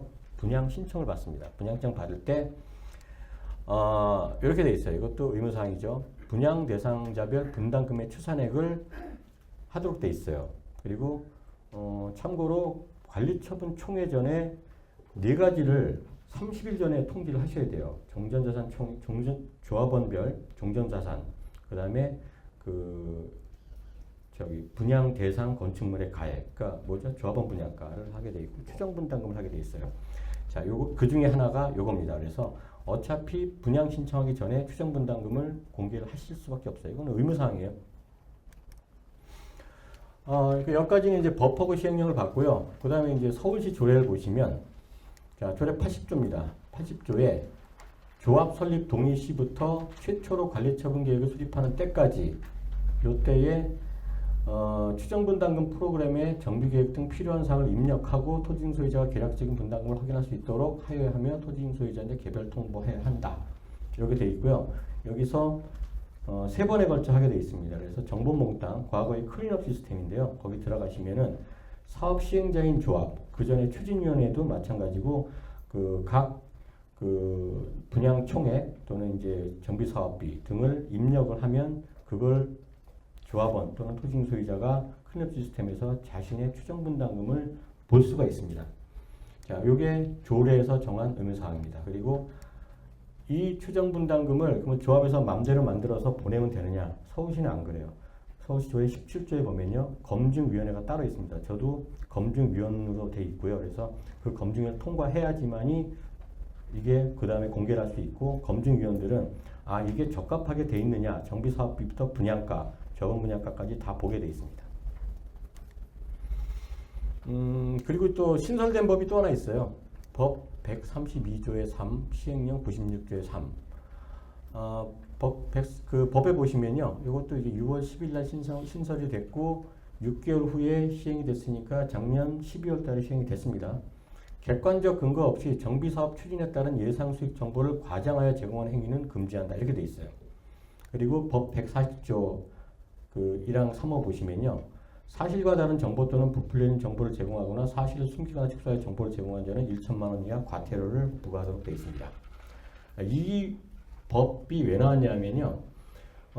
통상 그 사업 시행 인가 때나 추진위원회 때 가끔 뭐 여기 계신 그 조합들은 그렇지는 않겠지만 동의율을 높게 받기 위해서, 그러니까 비례율을 높이기 위해서 좀 정비사업비를 축소하고 일반 분양가도 높이고 이렇게 좀 약간 뭐 주최 측 얘기하면 스킬이죠. 이런 걸 부리는데 그런 거 하지 말라는 겁니다. 있는 그대로 공개하는 얘기입니다. 그래서 실제로 저희가 제 부동산원은 이제 국토부하고 서울시 보통 합동 점검할 때 많이 나가는데 실태 점검하게 나오면 가끔 이런 것도 적발이 되곤 합니다. 그래서 이게 법에 새롭게 들어왔습니다. 물론 서울은 문제가 없어요. 왜? 검증위원회를 통과를 해야 되기 때문에 문제는 없는데, 다만 서울 외 지역은 이제 이런 서울시에 좋은 정보몽땅 이런 시스템이 없거든요. 없어서 이렇게 이제 법을 만들어 놨습니다. 참고로 도시정비법은 보통 뭐 1조부터 열심히 또 보시죠. 근데 135조부터 140조까지는 조합을 운영하신 분은 한번 꼭 읽어보세요. 뭐가 있냐? 벌칙 조항이 있습니다. 뭐 하면 5년 이하 징역, 5천만 원 이하 벌금, 이런 것들이 많이 있어요. 그래서 그거는 조합 운영하신 분은 꼭 보시기 바랍니다. 이제 여기까지는 좀 딱딱했죠? 딱딱했고요. 요즘 이제 약간 사례 위주로 좀, 그리고 정전자산 이런 거 가지고 설명을 드릴게요. 모모 재개발 시공사 선정 홍보에서 요게 2019년에도 한 번 있었고요. 2010년 정도에도 한 번 있었던 얘기예요. 시공사가 이렇게 얘기했어요. 저희를 뽑아주시면 조합원 분양가를 일반 분양가의 60% 이하로 책정하여 조합원 분담금을 낮춰드리겠습니다. 이런 얘기를 했어요. 또 하나, 종전자산 평가 시 높게 평가하도록 협의하여 조합원 부담은 적게, 이익은 크게 만들어드리겠습니다. 자, 이런 얘기를 했어요. 이게 이제 19년도에는 실태점검에 딱 걸렸죠. 그것도 실태점검은 나가려고 나간 게 아니라 그때 하필이면 그게 신문에 나와버렸어요. 신문에 났는데 그걸 누가 봤냐? 그때 당시에 이제 국토부엔 장관님이 보셨을 거고 기사 스크랩을 하거든요. 특히 재개발 재건축은 많이 해요. 그 다음에 서울 그때 시장님도 보셨겠죠? 보자마자 뭐라고 했을까요? 그 다음에 그때 시공사가 조합원 분양가를 뭐라고 했냐면 평당 요것 말고 또 하나 있어요. 일반 분양가를 평당 7,500만 원을 받겠다고 했어요. 그러니까 그때 당시에 이것도 강북이에요. 지금 이제 7,500만 원이면은 시세가 많이 높아졌으니까 강북의 한강권이라면 그럴 수도 있겠다고 하지만 그때는 그게 아니었어요. 근데 그걸 보자마자 그 국토부나 서울시는 뭐라고 생각했을까요? 이거는 시장 교란이라고 본 거예요. 어떻게 7,500만 원? 말도 안 된다. 그래서 바로 팀을 꾸려가지고 실태점검 나가서 그때 시공사 입찰 중단. 다시 했어요. 입찰. 또 하나 사례는 마포에서 2010년에 이렇게 얘기했어요. 그때는 60%는 아니고 75%인가 그랬어요. 어느 시공사가 75% 이하로 책정해서 부담금 낮추도록 한다고 했어요. 근데 그때 당시 조합장님은 그 말이 잘못된 걸 알고 있었어요. 말을 못했어요. 왜 말을 못했을까요? 입찰 과정에서 팽팽하게 두 시공사가 붙고 있는 상황에서 그거를 말했으면 뭐라고 했어요? 이걸 말한 시공사 입장에서는 조합장이 저쪽 편 드네. 그러면은 어차피 조합원은 반씩 갈라져 있거든요. 조합장님은 완전히 그때는 뭐 매장됐을 거예요 아마. 그러고 나서 나중에 이게 잘못된지는 나중에 이제 조합원들은 나중에 느꼈죠. 왜? 이대로 안 되니까. 이것도 마찬가지죠. 그래서 요거는 이제 어쨌든 잘못된 사례고요. 만약에 이 얘기를 전문가가 이 얘기를 했으면은 이거는 사기고요. 그리고 비전문가가 얘기했으면은 그건 전문성이 없는 거, 이렇게 보시면 돼요. 이제 오늘 이제 설명드린 내용이 사업성이고 추정 분담금이니까, 자, 우리 법 몇 조인가, 이제 뒤쪽으로 70 몇 조인가 보시면요, 청산 부분에 있어요. 자, 정비 사업에서 분양받는 신축 주택의 가격과 종전자산 가액의 차액, 요게 청산금이라고 나와 있어요. 청산금. 보통 그 도시 및 주거정비법이 추정 분담금에 얘기가 구체적으로 나왔으면 좋은데 없어요. 그런 말 찾기 힘들어요. 근데 누구나 다 비례율도 얘기하고 분담금도 얘기하죠. 근데 법에 분담금 찾으려면 한두 개 있나? 없어요. 설명도 없고. 사실은 법에 청산금이라고 된 게 사실은 분담금하고 똑같은 개념이에요. 예전에는 도시재개발법 거기 보면은 초반에 다 재개발 사업은 이런 거였어요. 다 수용해버리고 사버립니다. 공공이 사버리고 그 다음에 딱지 주죠. 딱지 주고 그 다음에 딱지 갖고 있는 사람이 분양받으면서 그 중간에 분양받는 금액하고 청산합니다. 그래서 돈 더 내고. 근데 요게 사실은 분담금의 정체예요. 정체인데 거기 보시면 이렇게 되어 있어요. 분양받는 신축주택의 가액, 뭐죠? 조합원 분양가. 그리고 종전자산가액, 종전에 조합원 출자한 토지 건물이 있죠. 이 차액을 청산금이라고 얘기했고 관리처분 계획을 통해 정해지는 분양 대상자별 부담액. 요게 바로 분담금입니다. 왜? 나눠내니까 분담금이에요. 그래서 사람들이 많이 이해해요. 아까 제가 그 전 페이지에서 조합원 분양가를 낮게 하고 평가를 높게 한다고 그랬잖아요. 이러면 이 말하고 다를 게 없거든요. 그럼 자 조합원 분양가를 낮추고 종전가액을 높이면 이 차익은 낮아지겠죠. 그럼 당연히 부담이 적어지는 거 아니냐 이렇게 얘기하는데 여기서 이제 하나의 그 해석상 실수가 요거예요. 종전자산 가액이라는 건 평가액이 아니에요. 법에서. 이거는 권리가액으로 보시면 되고 왜냐하면 이게 만약에 이제 대규모 수용 사업이라면은 평가에서 주면 그만이죠. 그리고 그분은 받아가면 그만이에요. 근데 여기는 조합원 한 명 한 명이 시행자의 일부예요. 일부기 때문에 감정평가 높아졌다고 해가지고 좋다 이렇게 할 필요가 없고 그거 가지고 곱하기 비례를 해서 자기 진정한 종전자산의 가액이라고 불릴 수 있는 권리가액이 나와요. 만약에 조합원 가격 다 내리고 뭐 0으로 내리고 종전 가격 뭐 한 10억으로 올린다면은 10억씩 돌려받아야 되는 거잖아요. 그러면 그 돈은 누가 내죠? 돌고 돌아서 그 사업에 책임 있는 사람은 조합이고 조합원이죠. 내이죠. 똑같은 거라는 얘기죠. 그래서 권리가액이다. 그리고 비례율 산정할 때 이 권리가액을 얘기할 때는 감정평가하죠. 거기다 비례율을 곱해서 나옵니다. 만약에 조합원 분양가격을 팍 낮췄다. 그럼 비례율이 뚝 떨어집니다. 이거는 그 다음에 설명을 또 드릴게요. 뭐 약간 반복적으로 나오니까 좀 이해가 안 가시더라도 뒤에 가면 또 나옵니다. 자, 아까 자기 집 짓는 거라고 얘기했어요. 집 짓는 거. 재개발 재건축 뭐 사람도 많고 절차도 길고 하지만 축소하면 집 짓는 거랑 똑같습니다. 자, 설명을 드릴게요. 그리고 특히 요 설명은 요것 때문에 드리는 거예요. 일반 분양 가격, 용적률, 정비사업비. 그 다음에 아까 저분 분양 가격. 아까 그 얘기했죠. 어떤 시공사가 잘못된 얘기를 했다고. 그게 왜 잘못된 거 설명드릴게요. 자, 제가 땅 100평에 건물 100평을 갖고 있습니다. 갖고 있는데 집이 한 50년 됐어요. 이제 새 집을 이제 짓고 싶죠. 보니까 옆집도 새로 지었고 나도 저희죠. 그래서 새로 짓기로 했습니다. 그래서 구청에 갔더니 건축허가 200평까지 질 수 있답니다. 원래 땅이 100평에 200평까지 뭐죠? 용적률 200%까지 질 수 있대요. 지하는 생각하지 마세요. 자, 그런데 제가 무슨 좀 건설회사 다녔지만 그렇다고 뭐 이게 뭐 콘크리트 치고 뭐 이런 거 다 못하잖아요. 누구한테 가야죠? 건축업자를 찾아갑니다. 찾아갔더니 요거 짓는데 5억 달라고 합니다. 5억. 그래서 5억 뭐 계산해 보니까 옆집도 5억 줬대요. 그래서 5억 주기로 해서 계약을 체결했습니다.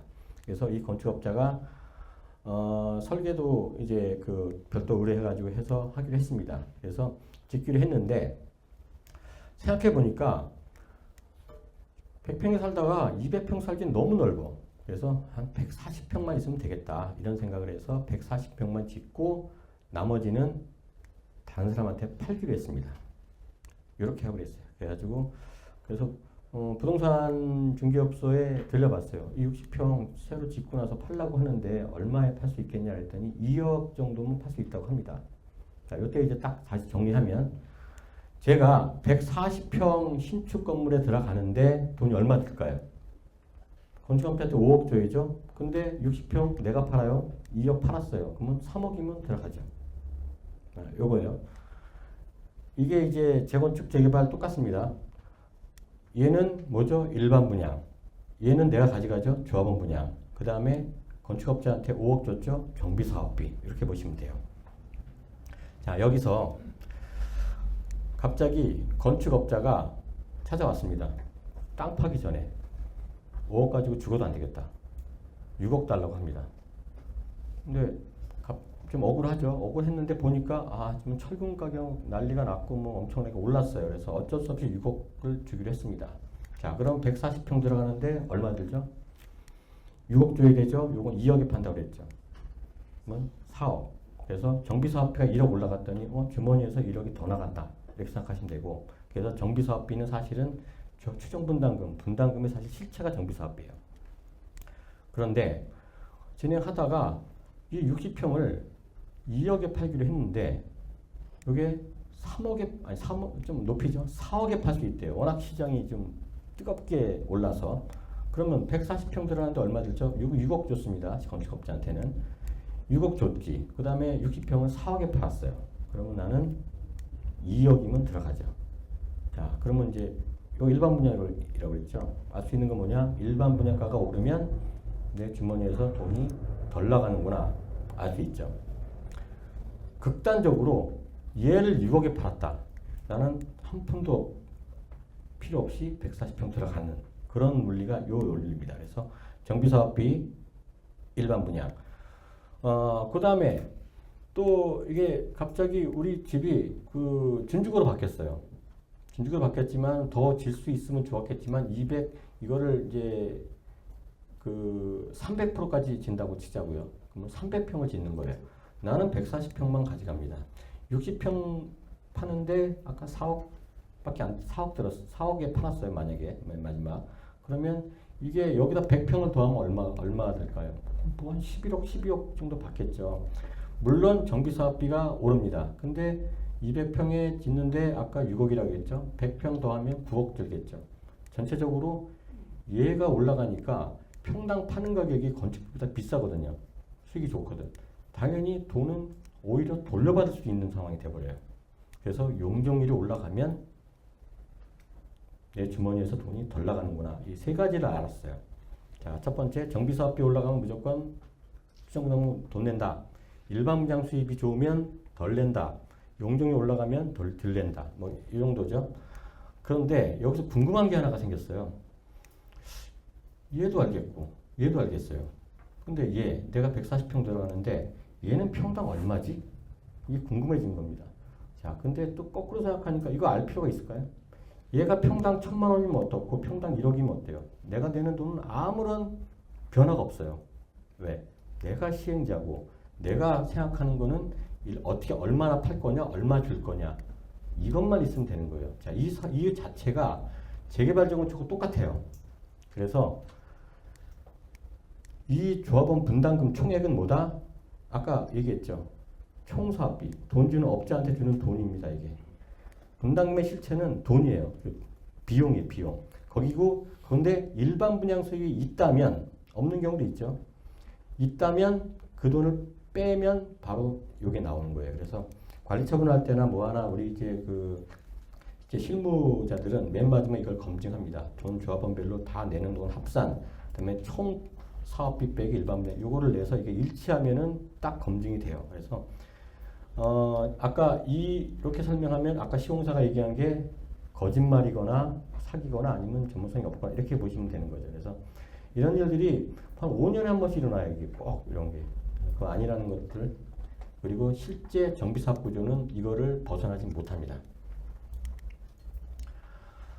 이제 간단하게 전체 정비사업이 이제 이런 거다. 구조적으로 일반 분양 수입, 그 다음에 조합원 분양, 그 다음에 정비사업비 이렇게 말씀드렸고 이제 하나씩 보겠습니다.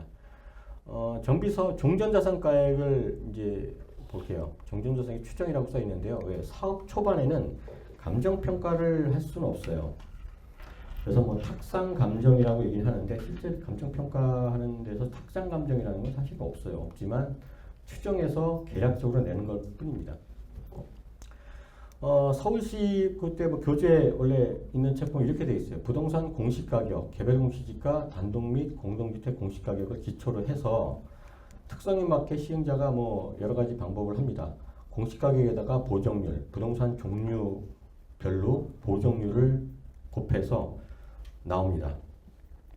나오는데 이게 만약에 한 구역에 총 공시가 총액을 이제 다 더해 보니까 뭐 100억이다, 뭐 1000억이다 했을 경우에 보정률을 보통 공시가하고 시세하고는 아파트인 경우는 한 15% 정도 차이 나죠.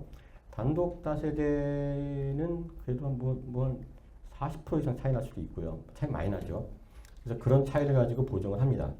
보정을 하는데, 그리고 또 인근 유사 부동산 거래 사례도 반영하라고 하고, 인근 구역의 관리처분 가격 사례도 반영하고, 약식 감정도 하고, 자, 요 네 가지 방법에 이제 그 선택을 하라고 얘기했는데, 실제 실무적으로 위에 첫 번째는 실제로 이거는 어렵습니다. 할 수가 없어요. 처음에 이제 우리가 클린업 시스템 나왔을 때 이거를 가지고 이제 설계가 이렇게 됐는데, 저희 쪽에서 이제 뭐 반대를 많이 했어요. 서울시하고 회의할 때. 왜냐하면 이 현실화율 자체도 틀릴 뿐더러 정서에도 안 맞습니다. 단독주택은 그 공시가격을 어떻게 하죠? 단독주택은 표준주택을 찍어놓고 거기에 거리라든가 이런 걸 가지고 우리가 계산을 합니다. 공동주택, 연립다세대 아파트는 전수조사를 해요, 저희가. 그러니까 이게 그 구조 자체가 다른 거예요. 그러다 보니까 어느 한 특정을 딱 보니까, 자, 하나는 다세대, 하나는 다가구입니다. 공시가 딱 까보면 어떻게 될까요? 다세대 10억, 다가구 5억. 건물 똑같습니다. 면적도 똑같고, 연면적. 그런 결과가 나오기 때문에 이렇게 할 수가 없어요. 결국은 인근 부동산 사례, 관리처분 사례를 보는데 이걸 가지고 알 수 있을 정도면 대단한 천재죠. 없습니다. 그래서 결국 약식 감정할 수밖에 없게 됩니다. 사실은. 그래서 이렇게 되고요. 실무적으로 아까 말씀드린 것처럼 이런 방법은 어렵고, 그래서 보통 전문가를 통해서 감정평가 법인을 통해서 약식 감정을 해서 나옵니다. 그렇게 보시면 되고요. 그리고 이제 추진 운영 규정을 보시면요. 그래서 이렇게 나옵니다. 시공자, 감정평가업자의 선정된 조합의 업무에 속하는 부분. 자, 원래 조합 업무죠. 근데 추진 업무에 포함되지 않죠. 하지만 조합설립 동의를 해서 법 35조 8항에 따른 추정 분담금을 선정하기 위해서 필요한 경우는 선정할 수 있습니다. 그래서 이것 때문에 이렇게 나온 겁니다. 그리고 이제 뭐 교재, 제가 나눠드린 오늘 말고 원래 기존 교재에 있어서 설명드리면 비례율 산정 시 종전자산 총액에서 제외된 항목이 3가지 정도 있는데, 국공유지는 어차피 사유지가 아니죠. 아니해서 이건 토지 매입비, 어차피 매수를 하는 게 거의 답니다. 국공유지는 매수해야 되니까 비용에 포함이 되고 종전자산 총액에는 제외한다. 왜냐하면 종전자산 총액도 비용입니다. 비용. 그래서 같은 비용인데 두 개 다 계산할 수는 없고, 청산 대상 조합원, 이게 이제 그 항상 어떤 기준도 없고 골치 아픈 부분인데요. 분양 신청을 나중에 이제 안 하잖아요. 안 하면 당연히 현금 청산 하겠죠. 근데 처음에 할지 안 할지 모르잖아요. 모르니까 이거를 100% 잡을 것이냐, 아니면 한 10%는 안 하겠지. 그러면 10% 정도는 현금 청산 조합원이겠지. 이렇게 잡을 것이냐는 기준이 사실 명확하진 않아요. 근데 그때 합리적으로 잡았으면은 검증위원회 통과합니다. 통과하는데 유의하실 건 뭐냐면, 이 청산 대상 부동산 가격은 종전자산가에 추정한 금액보다는 높게 잡아야 되는 게 이제 기본이에요. 왜? 재건축은 시세에 준하는 가격이에요. 시세에 준하는 가격. 그러니까 매도 청구 소송할 때 그때 시세에 준하는 가격이면은 좀 많이 오르겠죠. 오르는 부분이 있고. 그 다음에 재개발은 종전자산 가액보다 더 큰 금액을 또 여기도 지금 잡아요. 왜냐하면 재결 지금 보상 떨어진 거 보면은 종전자산보다 큽니다, 다. 그리고 또 하나, 보상 외에 소송비 들어가죠. 명도소송 해야 되죠. 뭐 여러 가지 소송이 있습니다. 감정평가 수수료 내야죠. 지방세, 취득을 조합에서 하잖아요. 법인이 하는 거예요. 개인에 대한 법인이. 그러면 취득세 내야 되죠. 이런 비용도 다 별도로 반영을 해야 되기 때문에 청산대상 조합원을 전체 조합원의 10% 한다. 그럼 10% 금액에 대해서는 상당 부분 높이 하던가, 아니면 여기는 일반 분양 수입이 앞으로 좋을 거다. 그럼 이거 0으로 잡아버립니다. 0으로. 왜? 이거를 종전자산으로 하면 낮게 잡았다고 해서 이게 비용을 좀 과소산정하는 거 아니냐라고 생각할지 모르지만, 어차피 일반 분양 수입이 증가하는 지역이라면은 제로를 0으로 해도 심의위원들이 합리적으로 판단하면 통과합니다. 그래서 이것도 유의하셔라, 이렇게 해서 적어봤고요. 이제 종전자산에 대해서 뭐 감정평가를 하나하나 어떻게 한다, 그 다음에 뭐 도로변은 어떻게 평가한다, 그 다음에 국공유지 어떻게 한다, 요거는 여기 요 추정분담에서 나올 사항은 아니고 이건 별도로 과목이 있으면 그때 한번 들으시는 게 나을 거예요. 이건 그것만 가지고도 1시간 반 해야 되기 때문에 이제 종전자산에 대해서는 그렇게 계산한다 방법을 얘기했고, 그다음에 분양 수입 아까 이제 종전 뭐 보통 출자하거나 투자하는 거죠, 땅으로. 수입을 보시면요, 조합원 분양 수입, 일반 분양 수입, 그 다음에 임대주택 수입, 이렇게 세 가지로 통상 나옵니다. 조합원 분양, 일반 분양 이 두 개에서는 아파트만 있는 것도 아니고 업무용 시설도 있을 수 있고요, 상가도 있을 수 있죠. 임대주택은 보통 이제 재건축인 경우에는 개건축이나 이제 시프트 서울시 그런 경우에는 건축비만 이제 받고 서울시로부터 그 다음에 제공을 하는 거죠. 대신 용적률을 더 높이 받을 수 있는 그런 장점이 있고, 이건 왜 중요하냐면요, 비를 계산할 때 이 총액을 다 계산합니다. 이게 총 매출로 계산하면 돼요. 우리가 사업할 때 총 매출, 일반 분양 수입, 조합원 수입, 그 다음에 임대 수입, 임대 매각 수입입니다. 주택. 말씀드린 것처럼 조합원 분양은 종전자산 평가 추정 금액이고요. 일반 분양은 인근 신축 주택을 비교를 합니다. 그래서 지금 분양가 상한제라고 하면 분양가 상한제를 추측을 해야 되고요. 허그 고분양가 심의가 있으면 그것도 추정을 해야 됩니다. 이거는 실제로 쉽지는 않은 문제죠. 그래서 이런 것 때문에도 전문가가 좀 필요합니다. 실제 저희 이제 부동산원에서는 이제 작년까지 공공 재개발 쪽에 이제 공모를 국토부고 이제 LH, SH 이제 같이 이제 계속 지원을 했고 사업성 파트 쪽을 맡았는데, 요때에 대해서는 이제 민간 평가 법인들하고 같이 합의해서 서로 검토를 할 결과를 냅니다. 임대시설 매각은 뭐 재개발 임대 같으면은 땅값 받습니다. 왜냐하면 용적률 인센티브 주는 게 아니거든요. 그래서 땅값 평균건축비를 받고요. 재건축이나 시프트 같은 경우에는 늘어난 용적률의 50%를 소형주택, 임대주택으로 제공을 하게 돼 있는데, 그만큼 용적률을 더 받기 때문에 이득이 됩니다. 그래서 이렇게 있다. 이 종류만 알아주시면 될 것 같고요. 아까 이제 요 말씀 드렸죠. 저희를 뽑아주시면 조합원 분양가를 60%. 이거 잘못된 거라고 이제 아까 뭐 그림에서 집 새로 짓는 그림에서 설명드렸었죠. 근데 이런 궁금한 게 하나 생길 수 있어요. 조합원 분양가를 낮추거나 높여도 총 분담금은 변화가 없다고 하는데, 좀 낮춰야 되는 거 아니냐? 높여야 될 수도 있고, 이렇게 얘기하는 경우도 있는데, 요거는 절대로 해서는 안 되는 행동입니다. 총 분담금은 변하지 않아도 총액 범위 내에서 깨집니다. 그러니까 여기 와 계신 분들, 저도 조합원이라고 하면 이렇게 되는 거예요. 자, 우리 사업이 예를 들어서 총 사업비가 1,000억, 그 다음에 정비 사업비가 예를 들어서 정비 사업비가 1,000억, 그다음에 일반 분야에서 500억. 그러면 나머지 500억은 우리들이 내야 돼요. 내야 되는데, 저는 34평 가는데 3억을 내기로 했고, 어떤 분은 24평 가는데 2억 7천만 원을 내기로 했어요. 근데 얘를 낮추거나 높이잖아요. 무슨 일이 벌어지냐면, 제가 33평 가는데 아까 3억 낸다고 했잖아요. 뭐 3억 1천만 원이 될 수 있고, 어떤 분은 2억 7천 내는데 2억 6천 9백을 낼 수도 있고, 이게 달라져요. 총 범위 내에서. 그래서 하지 말라는 거고요. 요거를 사례를 보여주는 게 이 표긴 한데, 요거까지 설명드리기는 이제 시간이 없는데, 결론적으로 얘기하면, 요거는 이제 우리 재개발 재건축 사업에 이제 엄청 분량이 많은 사업성 검토를 한 페이지로 줄인 겁니다. 줄인 건데, 결과적으로 뭐 케이스 1, 2, 3 중에 조합원은 3명인데, 이 3명이 각각 뭐 A가 뭐 예를 들어서 20평 가고, B가 24평 가고, C가 26평을 갖도록 하고 있는데, 뭐 여긴 종전자산부터 사업비까지 다 일단 샘플로 표준화해서 만들었습니다. 그런데 가운데, 그러니까 이 첫 케이스 1이 원래 이제 감정평가된 금액대로 쭉 했던 거예요.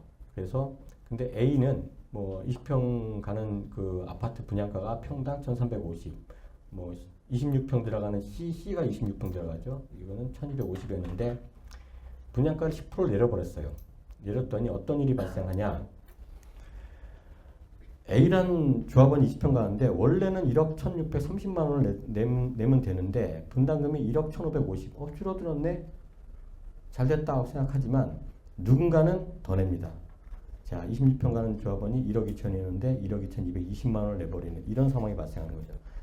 총액은 똑같습니다. 세 케이스가 다. 이거는 기본, 이거는 조합원 분양가를 10% 내렸을 때 내는 건 똑같습니다. 왜? 내는 건 똑같다고 그랬죠? 아까 뭐라고 했죠? 총 사업비 빼기 일반 분양 수입이 내는 거기 때문에 이것도 역시 비례율을 계산한 거예요. 조합 분양가 10%를 냈더니 뭐가 달라지냐면 비례율이 103%에서 87% 곤두박질 쳐버렸어요. 그래서 비례율을 딱 낮아버리고 그 조합 분양가는 아까 그 권리가액이 떨어집니다. 그래서 이런 현상이 나온 거고 높여도 마찬가지예요. 높이니까 A는 20평 가는데 원래 1억 1,600 내야 되는데 1억 1,700 더 내네요. 그런데 C를 보니까 덜 내요. 그래서 총액 범위 내에서 달라지기 때문에 조합 분양가는 건들지 말아라. 논리적으로도 그런데 법적으로도 그렇습니다. 법에 보시면 조합원 분양가는 총회에서 결정한다 X, 시공사가 결정한다 그건 아니라고 했죠. 그건 할 수가 없어요. 왜? 시공자는 시행자 권한이 절대 없어요. 그런 주체가 조합원 분양가를 결정할 수는 없죠. 그래서 총회에서 결정한다 X라고 했죠. 누가 결정해요? 법에 뭐라고 되어 있냐면 2인 이상 감정평가업자가 감정평가한 금액의 산술평균으로 되어 있어요. 강행에 강행. 또는 조합원 전원이 합의하면 돼요. 전원 합의하는 거는 뭐 아주 소규모라면 몰라도 그건 불가능하죠. 그래서 요 내용입니다. 2인 이상 감정평가가 평가한 게 산술평균으로 해야 된다. 총회 등 방법으로 감정평가액을 높이거나 낮추는 거 조정법 위반이고 그리고 법 위반과 관계없이 말씀드렸죠. 임의 조정은 조합원 분담금 균형을 깨트리고 누군 덜 내고 누군 더 내게 이렇게 되고 그래서 법에 그 얘기가 나온 겁니다. 2인 이상 감정평가업자가 평가한 결과에 산술평을 하라고. 실태 점검을 나갔을 때 사례가 있었어요. 아까 시공사 홍보 사례 아까 얘기했죠. 잘못된 거라고. 분양가 일반 분양가 60% 이하로 결정토록 부담을 낮춰드리겠습니다. 거짓말 또는 사기 또는 비전문가. 권한 없죠. 총회도 권한 없어요. 시공사는 더더욱 그냥 공사 용역하는 업체일 뿐인데 자격이 없죠. 근데 이렇게 했어요. 이게 문제가 뭐가 됐냐면 이렇게 얘기해버리면 조합원들은 누굴 믿어요? 조합장님이 이거 거짓이에요 아니에요 라고 했어요. 시공사는 무슨 소리입니까 이렇게 합니다 라고 했을 때 누구 믿죠? 조합 안 믿어요. 조합을 당연히 우리가 뽑은 조합장이니까 믿어야 되는데 안 믿습니다. 현실은 그래요. 그런데 안 믿는다는 얘기는 뭐죠? 시공사의 저런 거짓된 얘기 자체가 조합원 의사결정 또 올바른 의사결정을 망가뜨린 거잖아요. 그러면 우리가 실태 점검회가 수사 의뢰하면 뭘로 가죠? 입찰 방해 이걸로 수사 의뢰가 돼버리는 거예요. 그래서 이런 시공사는 이제 안 나오겠죠. 안 나오는데 꼭 5년에 한 번 하나씩 있더라고요. 그래서 이런 사례가 있었고 그 다음에 또 관리처분 검증을 하게 되면요.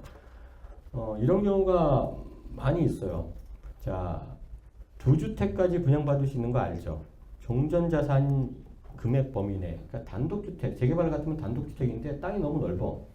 그러다 보니까 억울하잖아요. 딴 사람은 주택 조금 갖고 있어도 하나 받는데 나도 큰 거 금액이 큰데 땅이 넓고 주택은 작은 경우에 어쨌든 내가 이 사업에 기여하는 게 굉장히 큰데 저 사람들도 내가 큰데 한 채밖에 못 받아. 물론 나머지는 돈으로 청산받겠지만 그거보다는 주택 받는 게 더 이익이니까. 그것 때문에 이제 2012년도인가 이제 법 개정을 했었는데 종전자산 범위 내에서 두 채 받을 수 있어요. 또 하나 개정된 게 뭐냐면 종전 전용 면적 범위 내에서 두 채가 받을 수 있어요. 그러니까 내가 집이 단독주택인데 전용 면적이 135, 140 정도 돼. 그러면은 한 200이라고 칠게요. 200으로 치면은 전용 면적 그 25.7평 그 85제곱미터 두 개 받아도 남죠. 그래서 뭐 그거 하나 받고 좀 중대형 하나 받고 이렇게 받을 수 있어요. 근데 이 상황을 하나씩 받는 조합원 입장에서 보면 어떻게 볼까요? 저 사람이 물론 이 사업에 출자로 기여한 게 많겠지만 그렇게는 안 봐요. 우리나라 사회가. 배가 아파요. 적어도 배가 아파. 난 하나밖에 안 받아. 재산 두 개 받아. 그러면 건의를 합니다. 저 사람은 한 채는 조합 분양가가 아니라 일반 분양가로 해서 돈을 더 내야 되는 거 아니냐 이런 얘기를 해요. 근데 한 채 받는 사람이 대부분이죠. 그래서 총회에서 그걸 결의를 합니다. 결의를 해가지고 관리처분에 반영해서 왔어요. 왔는데 저희가 오면은 요거는 부적정 보완 요구를 할 수밖에 없어요. 왜? 법에 뭐라고 돼 있죠? 2인 이상 감정평가업자의 산술평가를 하고 있잖아요. 두 채 받는 사람은 하나 더 받으니까 한 채는 좀 비싸게 받아서 돈 더 내야 되는 거 아니냐, 이게 사회적 정의 아니냐라고 생각하지만 뭐 어쩌겠어요. 법 위반입니다. 그래서 나중에 이것도 물론 나중에 뭐 대법 판결이나 유권에서 달라진다면 몰라도 지금 현재로서는 법 위반으로 저희가 이거는 불가하다고 되고 있습니다. 자, 여기, 그래서 지금까지 살펴본 게 종전자산, 그 다음에 분양가 이렇게 얘기했죠. 근데 사업비 시간이 뭐 빨리 얘기하려고 했는데 그래도 얼마 안 남았네요. 얼마 안 남았습니다. 근데 사실 내용도 자 사업 종료까지 예측되는 사업비 추산액입니다. 정비사업비라는 건 밑줄이 어디 있죠? 종료까지 예상되는 거예요. 계약된 용역의 경우라도 추후 증액 변경 예상이 되면 변경까지 추산하십시오라고 하는 게 정비사업비입니다. 이 얘기가 왜 중요하냐면요. 아까 얘기했죠. 저 문항금의 실체는 정비사업비예요. 기본이. 그런데 아까 이 건축업자가 중간에 1억 더 달라고 그랬잖아요. 그러니까 그 부동산원이 1년에 관리처분 검증을 뭐 50에서 70건을 해요. 하는데 저희가 하면서 관리처분 변경까지도 보거든요. 사업시행과 변경 안 한 조합이 뭐 1%도 안 될 거예요. 아마 다 해요. 그 얘기는 사업시행인가 나고 아니면 건축심의 끝나고 다시 한번 설계 변경하든가 이런 거를 많이 한다는 얘기인데, 자 그러면 그 사업시행가를 이제 최초 났을 때 그때 이제 사업비 계산을 하죠. 그러면 사업시행가 신청하기 전 단계에 재개발 재건축에서 필요한 용역계약은 90% 다 돼 있습니다. 90% 정도 돼 있어요. 그리고 계약서가 다 있죠. 그 계약서 금액을 다 써서 정비사업비를 만들어 오죠. 그때는 그게 맞아요. 맞는데 추정분담금을 얘기할 때는 그렇게 얘기하면 심의원들이 그렇게는 안 봅니다. 저도 심의할 때는 요건 봅니다. 이거 당신 그러면 사업시행과 변경 한 번도 안 할 자신 있어? 이렇게 얘기해요. 그럼 뭐가 되죠? 자, 공사비는 어차피 설계대로 해가지고 아직은 착공 단계도 아니에요. 그렇지만은 설계 다시 해야죠. 도시계획 다시 해야죠. 이게 환평, 교평 여기 대상이 되면 다 다시 해야 돼요. 돈은 더 많이 들어요. 그래서 정보 몽땅에 보면 우리가 설계비가 보통 한 8만 원, 10만 원 정도 돼 있을 거예요. 기본값이. 근데 설계 계약하면 얼마죠? 5만 5천 원 평당 이렇게 해요. 그래서 우리는 5만 5천 원. 야 이거 과대계상이다. 서울시 그거 아니에요. 서울시는 실제 관리처분된 사례를 가지고 한 거기 때문에 서울시가 맞아요. 그래서 우리는 계약을 6만 원에 했기 때문에 6만 원 넣겠습니다. 딱 오면은 저희는 의견을 줍니다. 보완. 이거는 이게 한 번도 설계 변경 안 할 거라면 그 증빙을 대시고 아니면 반영하세요. 이렇게 합니다. 그래서 중요한 게 완성 예측이다. 이게 중요합니다. 정비사업비에서. 그 다음에 정비사업비가 왜 중요하냐? 우리가 그냥 공사비, 아까 이제 사례, 집 짓는 사례 보면 공사비를 한번 볼게요. 재건축 봤을 때요. 우리가 이제 그 시공사하고 뭐 여러 가지 협상도 하고 계약도 하고 막 하는데 통상 시공사가 이제 그 사업 시행 끝나고 착공 전에 협상을 많이 하죠. 관리처분 변경도 하면서 올려달라고 해요. 최근에 작년에는 뭐 어마어마했어요. 뭐 워낙 물가가 많이 오르기도 했고 그래서 올려달라고 하는데 이게 뭐 1,000억 올려주는 게 얼마나 이제 이게 데미지가 있나 이런 것들을 한번 조합을 운영하시는 분은 생각을 하셔야 되고 정비사업비 총액이 늘어났다 나왔다 하는 거 그 금액 자체를 한번 보셔야 돼요. 재건축 경우에는 뭐 이거는 제가 샘플로 하나 만들었어요. 이제 기본적으로 여러 가지 사례를 가지고 중간 정도를 만들었는데 땅 5만 제곱미터, 조합원 1,000세대, 그러니까 조합원이 50제곱미터씩 갖고 있겠죠. 그 다음에 용적률 300%, 서울시는 보통 300까지 가죠. 3종 일반지구에서 분양 면적 15만 제곱미터. 요거는 땅 곱하기 300% 하면 15만 제곱미터 나옵니다. 보통 지상 면적하고 용적률 면적이 거의 비슷합니다. 그리고 연면적은 23만 제곱미터. 왜? 지하도 들어가잖아요. 통상 우리가 주민들이 잘 모르시는 게 지하에 뭐 지하 2층까지밖에 안 파는데 얼마 들어가겠어 하는데 지상 면적의 한 60%가 지하에 들어가요. 잘 상상이 안 가시죠? 근데 실제로 그렇습니다. 실제로 그렇고 가장 크게 들어가는 단지가 하나 있는데 좀 궁금한데 반포주공 1단지 1, 2, 4지구 보면은 그때 시공사 뽑을 때 설계가 어떻게 되어 있냐면 지상 70만 제곱미터, 지하 71만 제곱미터예요. 지하가 더 많아요. 왜 이렇게 생각을 지하는 얼마 안 될 거라고 생각하냐면 2층밖에 안 되는데 지하는 통으로 파거든요. 그래서 그렇게 보셔야 되고요. 그래서 뭐 1.6배 하면 23만. 왜 23만이 중요하냐? 요게 공사비 단가는 연면적으로 합니다. 분양 면적으로 하는 게 아니라.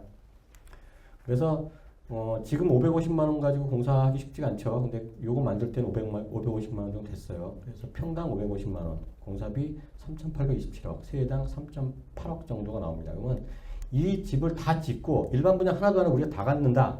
그러면 조합원당 한 3.8억 내면 돼요. 일반 분양 안 하고. 어쨌든 요걸 기준으로 했을 때 이게 샘플입니다. 그러면 시공사가 평당 10,000원을 올려달라고 했어요. 근데 평당 10,000원 올려달라는 시공사는 없죠. 10만 원부터 시작하잖아요. 근데 10,000원을 계산했더니 이걸 쭉 계산하면 약 7억 정도가 되고요. 조합원당 70만 원 정도가 됩니다. 근데 통상 보통 뭐 10만 원, 20만 원 이렇게 올리죠. 10만 원이면 700만 원. 그래서 재건축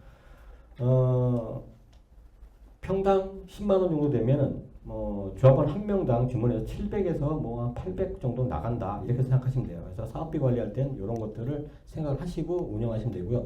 재개발은 좀 더 비쌉니다. 재개발은 용적률이 좀 낮죠. 250%. 그 조합원도 그 재건축보다는 좀 작아요.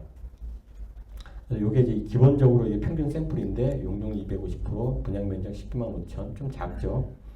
용적률이 낮아서 그다음 연면적 19만 5천 그리고 평당 550만 원 했을 때 뭐 3,240억 정도가 총사비가 나오더라고요. 세대당 5.4억. 일반 분양 하나도 안 하고 조합원이 그 큰 면적을 다 가져간다고 했을 때 이런 겁니다.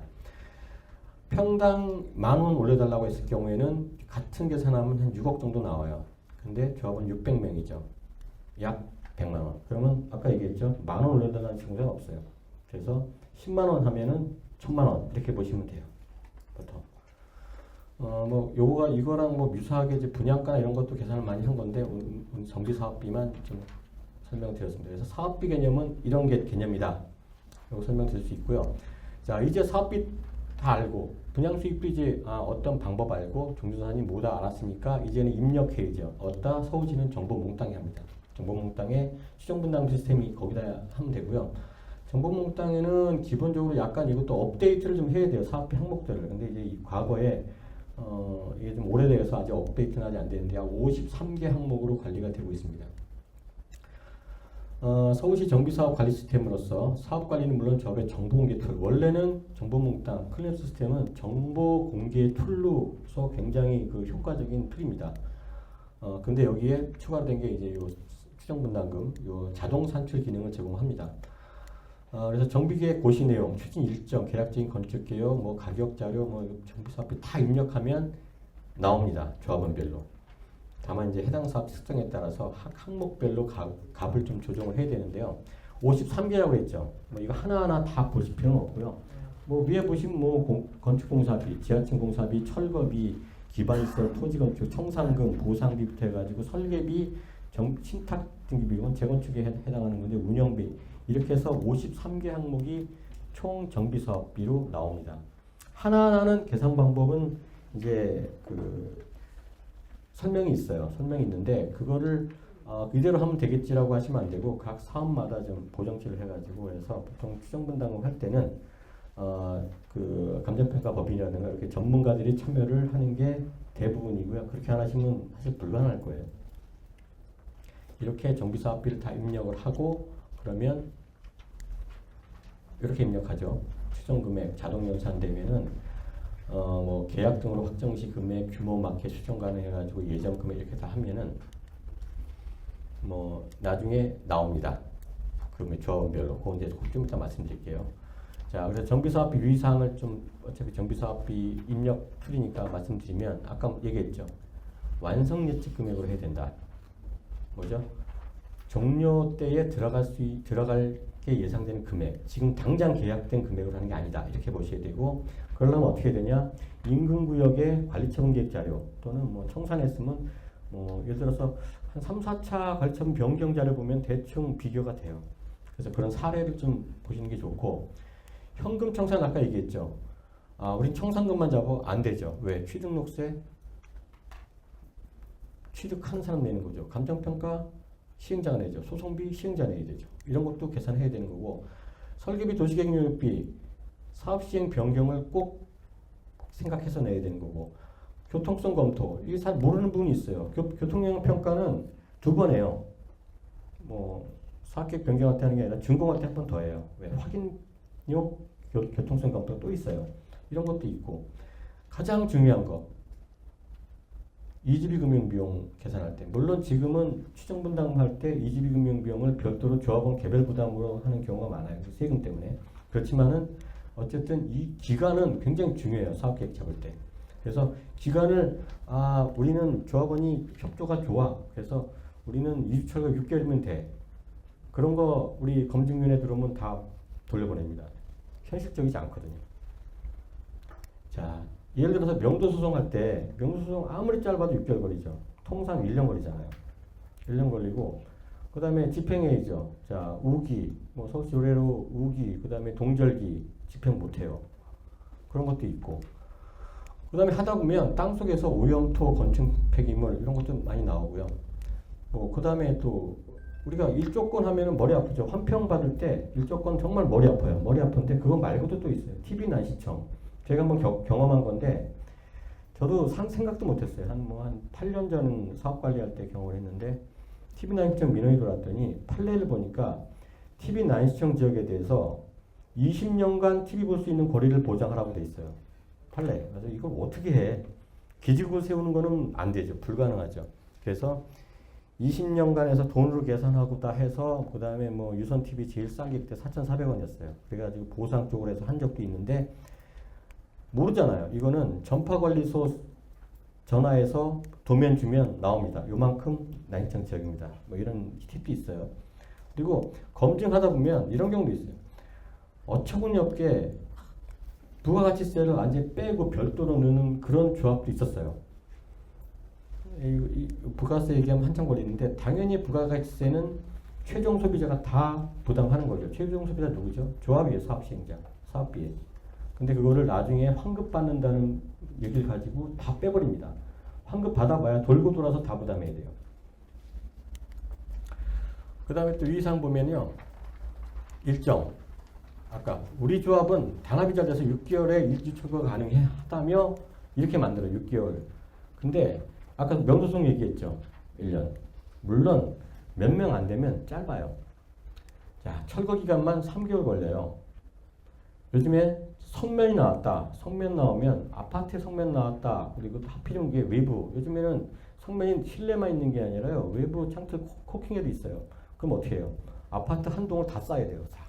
싸고 성면 철거하는 거는 오전 3시간, 오후 3시간 사람 달라요. 다르면은 이거 3개월 걸려요. 그래서 인근 사례를 참조해서 합리적으로 일정 계획 수립하고, 이게 굉장히 중요합니다. 그래서 저는 이거 많이 봐요. 심사할 때. 자, 인근 1000세대 규모 공사기간이 4년인데 우리는 500세대 규모니까 3년이면 충분하다? 아니죠. 공사기간은 세대수로 하는 게 아니라 층수로 해요. 층수. 콘크리트 타서 시간이 있는 거고 양성돼야 되니까. 이런 것들이 이제 많이 걸리고요. 그 다음에 재건축하는 경우에는 재건축 부담금. 우리 도시정비법 74조에 재건축 부담금도 정비사업비 하나라고 돼 있는데, 문제는 이거를 반영하는 방법을 몰랐어요. 그래서 작년 초까지만 해도 서울시는 뭐라고 그랬냐면, 정비사업 추정 재건축 부담금도 정비사업비에 포함하고 비례율 산정 때 같이 돌려라 이렇게 돼 있어요. 그래서 제가 그거는 불법이다 라고 해서 돌리면 안 된다. 재건축 부담금은 비례율 산정할 때 돌리면 안 됩니다. 안 되고 다만 별도로 산정해서 통지하는 거죠. 추가로. 그리고 추정분담금에는 추가로 합산할 수 있지만 비례율 산정할 때는 안 된다. 이건 왜 그러냐면, 도시정비법 외에 재건축인 경우에 재건축 초과익 환수에 관한 법률 요거 6조 3항을 보셔야 돼요. 재건축 부담금은 그 개시 시점 가격, 그러니까 추진이 시점 또는 준공일로부터 10년 역산한 시점에 그때 가격을 가지고 배분을 해요. 근데 우리 비례율 산정할 때는 언제죠? 사업시행 인가 시점에 평가를 가지고 해요. 다른 거예요. 이 두 개 가격이 균형이 맞는다는 거는 보장되지 않아요. 그래서 근데 이제 그래서 이제 서울시하고 얘기해서 이걸 뺐어요. 가지고 이제는 그 재건축 부담 같은 경우는 별도 산정해서 통지합니다. 이렇게 됐고, 이제 드디어 비례율 나왔습니다. 이렇게 돌고 돌아서 비례율 나왔는데요. 비례율은 이걸로 설명드리겠습니다. 시간이 꽤 됐는데 한 5분만 급하신 분은 어쩔 수 없고요. 5분 정도만 더 하겠습니다. 자, 요 한 장이 이제 우리 비례율과 종전자산과 이런 거 다 얘기하는 건데, 우리 단지가, 우리 구역이 좀 약간 작죠. 1300부억이면. 근데 이게 과거 자료예요, 과거에, 요 그림 만든 지도 굉장히 오래됐습니다. 15년 됐는데요. 12년 됐구나. 우리 구역을 다 재개발하면 이렇게 돼요. 그래서 분양가 총액을 봤더니, 일반 분양, 조합원 분양, 상가 다 합해서 1309억이라는 돈이 계산이 됐어요. 만약에 이거를 조합원이 안 가지고 다 팔면 1400억에 팔면 돼요, 그냥. 회사람 총 매출이에요, 매출. 그리고 이 단지를 짓기 위해서 돈이 870억이 들었어요. 뭐 실제 사례예요, 사실 이거는. 공사비, 이주비, 금융비용이겠죠, 재비용 70억. 매출 빼기 비용 하면은 총 권리가액이라고 나오고 개발 이익이란 말도 많이 해요. 자, 이렇게 나와요. 근데 뭐가 하나 빠졌어요. 뭐가 빠졌죠? 땅이 어디 없어졌어요. 땅. 이게 땅이에요. 내가 갖고 있는 땅이 이걸로 바뀐 거예요. 내가 출자한 게. 그래서 일단 요 세 개, 매출 빼기 사업비는 총 권리가액이면서 개발 이익이다. 다만 이거는 내 땅이 이렇게 변한 거다. 근데 내 땅이 변했는데 내 것만 있는 게 아니에요. 여기 계신 분이 다 조합원이에요. 여기 뭐 100명을 치면 우리 100명이 이걸 나눠 가져야 돼. 근데 그래서 어떻게 나눠 갈 거냐? 뭐 서로 가위바위보해서 내가 한 평 더 가지려 이럴 수는 없잖아요. 그래서 감정 평가를 합니다. 여기 가신 100명 중에 저는 골목길 안쪽에 있는 집이어서 보니까는 평가액이 뭐 1억 8천. 어떤 분은 대로변에 있고 신축이라서 뭐 2억 9천. 이렇게 달라요. 평가를 해서 만듭니다. 총 평가를 했더니 455억이 나왔어요. 그 중에 저는 0.8%에 해당합니다. 여기서 비율. 금액이 얼마냐? 그거 필요 없어요, 사실은. 이 비율만 있으면 돼요. 요 0.8%만큼 여기서 뛰어가면 되거든. 그래서 우리 이제 여기 계신 분은 다 이 평가를 받아서 했는데 제가 A라는 사람입니다. 그래서 A라는 사람이 0.8%에 해당하잖아요. 요거의 0.8%는 요거의 0.8% 똑같이 계산하면 되는데, 자, 총 종전평가 0.8%니까 3.64억 여기서 455억에 0.8 하면 그래가지고 0.8%. 그 다음에 제 권리가액은 자, 이 총 그러니까 여기서 내 권리가 얼마냐 0.8% 가져가면 되죠. 439억에 0.8% 3.51억이 된 겁니다. 여기서 0.8%를 여기서 내가 가져간다는 개념이에요. 간단하게. 근데 자, 0.8%에 3.51억을 내가 뭘로 가져가요? 주택으로 가져가잖아요. 그럼 3.51억짜리 아파트를 개별적으로 다 지어줄 수는 없죠. 표준화되어 있잖아요. 24평, 34평. 자, 24평이 6억, 뭐 지금 따지면 뭐 굉장히 싼데 6억이었어요. 6억을 분양받았는데 6억이 3.51억보다 비싼 6억이었어요. 요거 빼면 나머지 2.49억 이건 내가 내면 됩니다. 왜? 내 권리금보다 더 많이 가져가는 거는 일반 분양을 못하고 내가 가져가는 거거든요. 그래서 요게 분담금이에요. 이거를 계산하기 위한 얘랑 비율이 비례율입니다. 그냥 간단하게 이렇게 복잡하게 0.8 하지 마라. 그냥 내 평가액이 다 한 명씩 나오지 않냐. 내가 뭐 평가액이 보니까 뭐 그 455억에 뭐 그 얼마더라. 그럼 곱하기 요거 439억고 455 비율 하니까 한 90 몇 프로 되죠. 그냥 내 가액 곱하기 90 몇 프로 하면 권리가액이 나오는 거예요. 요게 비례율 정책. 그럼 비례율은 뭐다? 사업성입니까? 아니죠. 배분하기 위한 도구예요. 이 권리가액을 만들기 위한 도구가 비례율인 거죠. 여기서 개인마다의 권리가액을 어떻게 쪼갤 거냐. 만약에 제가 한 사람이었으면 다 필요 없어요. 이게 그냥 내 거예요. 나 혼자. 여러 사람이기 때문에. 그리고 다 다르기 때문에 다른 거죠. 이거는 참고인데 이건 한번 읽어봐 보시고 지분율은 뭐 요즘에 거의 안 쓰는 단계니까 이건 넘어가겠습니다. 시간도 없고. 그래서 자, 지금까지 종전자산, 분양가, 그 다음에 뭐 정비사업비를 다 해서 다 계산했습니다. 권리가액도 내보냈고, 종전자산, 조합원 종전자산 평가액인데 그때는 곱하기 비율을 하면은 권리가액이 나오고요. 그 다음에 그 가고 싶은 평형의 분양가 빼기 권리가에 가면 분담금이 나오는 요 구조를 가지고 자동 산정하는 게 정보몽땅입니다. 그래서 비례율 확인 보시면요, 추정 비례율은 이렇게 돼 있어요. 뭐 수입, 이 사업의 이 재개발 사업은 이 재건축의 종자산 총액, 이건 뭐죠? 분양가 총액을 얘기합니다. 종후 뭐 이 정도 나오고 총 지출, 총 사업비가 이만큼 나왔는데 그 자본금, 요거는 종전자산 평가 총액, 요 두 개 비율을 했더니 103.59%더라. 앞서서 요 위에 하고 아래의 비율이 바로 요 내용입니다. 요게 위에 아래입니다. 그래서 103.59%. 그러면 뭐 103.5% 요거 빼기 요거에서 가져가면 되는 거니까 주택으로. 근데 103.5% 하나하나씩 다 계산하니까 왜? 한 명 한 명씩 감정평가액이 나와 있거든요. 나와 있어서 개별 권리가액은 제 그 종전평가 제가 갖고 있는 집이 뭐 5억 1,800이었다. 비례율에 130% 하면 나는 요 곱하기 하면 5억 3,700만 원어치 신축 아파트를 가져가면 됩니다. 그래서 만약에 6억짜리다. 그러면은 뭐 한 6,300만 원 정도 더 내면 되겠죠. 큰 거 가져간다면 더 내야겠죠. 요게 저번들이 확인할 수 있는 거고요. 개발분담금 예시도 이렇게 선택 유형, 그러니까 내가 몇 평 가져가냐, 전용 면적 59.99, 60제곱미터를 가져간다. 그러면 여기서 추정 개별 권리가액 얼마, 그 다음에 추정 기타 권리가 얼마에서 저분양가 얼마, 그래서 내는 게 얼마, 이렇게 나온 거고요. 뭐 이런 거 복잡한 거는 필요는 없습니다. 다만 이렇게 정보몽땅이 이루어져 있고, 그 다음에 제가 설명드린 개념만 아시면은 오늘은 뭐 다 들으신 겁니다. 아까 3단계 말씀드렸죠. 추진위에서 조합설립 동의서 받기 전에 추정분담금 검증까지 받아서 공개해야 되고, 사업시행인가 신청하기 전, 총회 전에, 개최 전에 해야 되고, 분양 신청하기 전에 하셔야 되고. 제가 검증위원인데 보통 한 구역당 뭐 5에서 7인 정도로 구성된 검증위원회가 적정성 검토합니다. 그래서 이게 쉽지가 않아요. 그래서 좀 전문가한테 좀 맡기고 자문도 많이 구하고 하셔야 된다는 거. 그 다음에 요거는 이제 우리가 공공재개발 하면서 샘플로 이제 보통 뒤에 보시면 페이지가 나오는데 사업성 검토 사례입니다. 요거는 이제 아까 클리어 보고 좀 다른데 왜 보여드리냐면 어떤 일정 구역 선정을 하고 여기에 토지 이용 계획을 다 검토하고 그 다음에 기반시설 현황까지 검토하고 구역 현황 정리를 하고요. 그 다음에 짜는 게 일정을 짭니다. 합리적인 일정을 짜야죠. 요 앞 페이지가 가장 기초인데 이게 틀어지면은 뒤에가 어떤 결과 나올지 몰라요. 이게 정확성이 가장 중요하고요.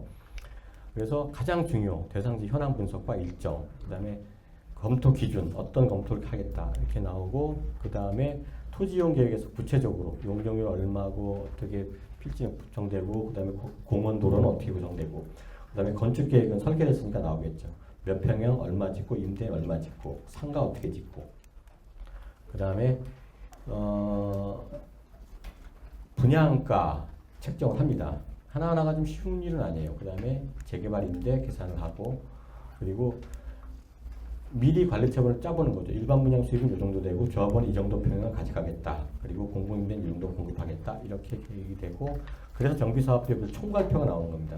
물론 하나하나 다 계산합니다. 그래서 비율도 나오고 민감도라고 했는데 이거는 이제 각 공사비가 10% 올랐을 때, 10% 떨어졌을 때 이거는 이제 케이스별로 이제 우리가 보는 개념이고요. 그다음에 맨 마지막에 검증하는 이런 프로세스로 정비사업비 등을 포함한 사업성 검토를 하게 되어 있습니다. 그래서 보통 뭐 이렇게 자세한 것들은 쉽지는 않은데 실제로 이렇게 자세하게 하시는 것보다 아까 얘기한 개념 있잖아요. 사업비가 뭐고, 그 다음에 내 집 짓는데 어떤 비용이 들고 어떤 방법이 있고 이게 뭐다라는 개념을 아시는 게 더 중요해요. 이거는 누군가가 사업을 진입하는 사람이 꾸준하게 공부하면 알 수 있어요. 하나하나씩. 그렇지만 전체를 보는 거는 오히려 더 어려워요. 이 정도로 정리하겠습니다. 또 궁금한 거 있으시면 주무니까 이렇게 전달해 주시면 제가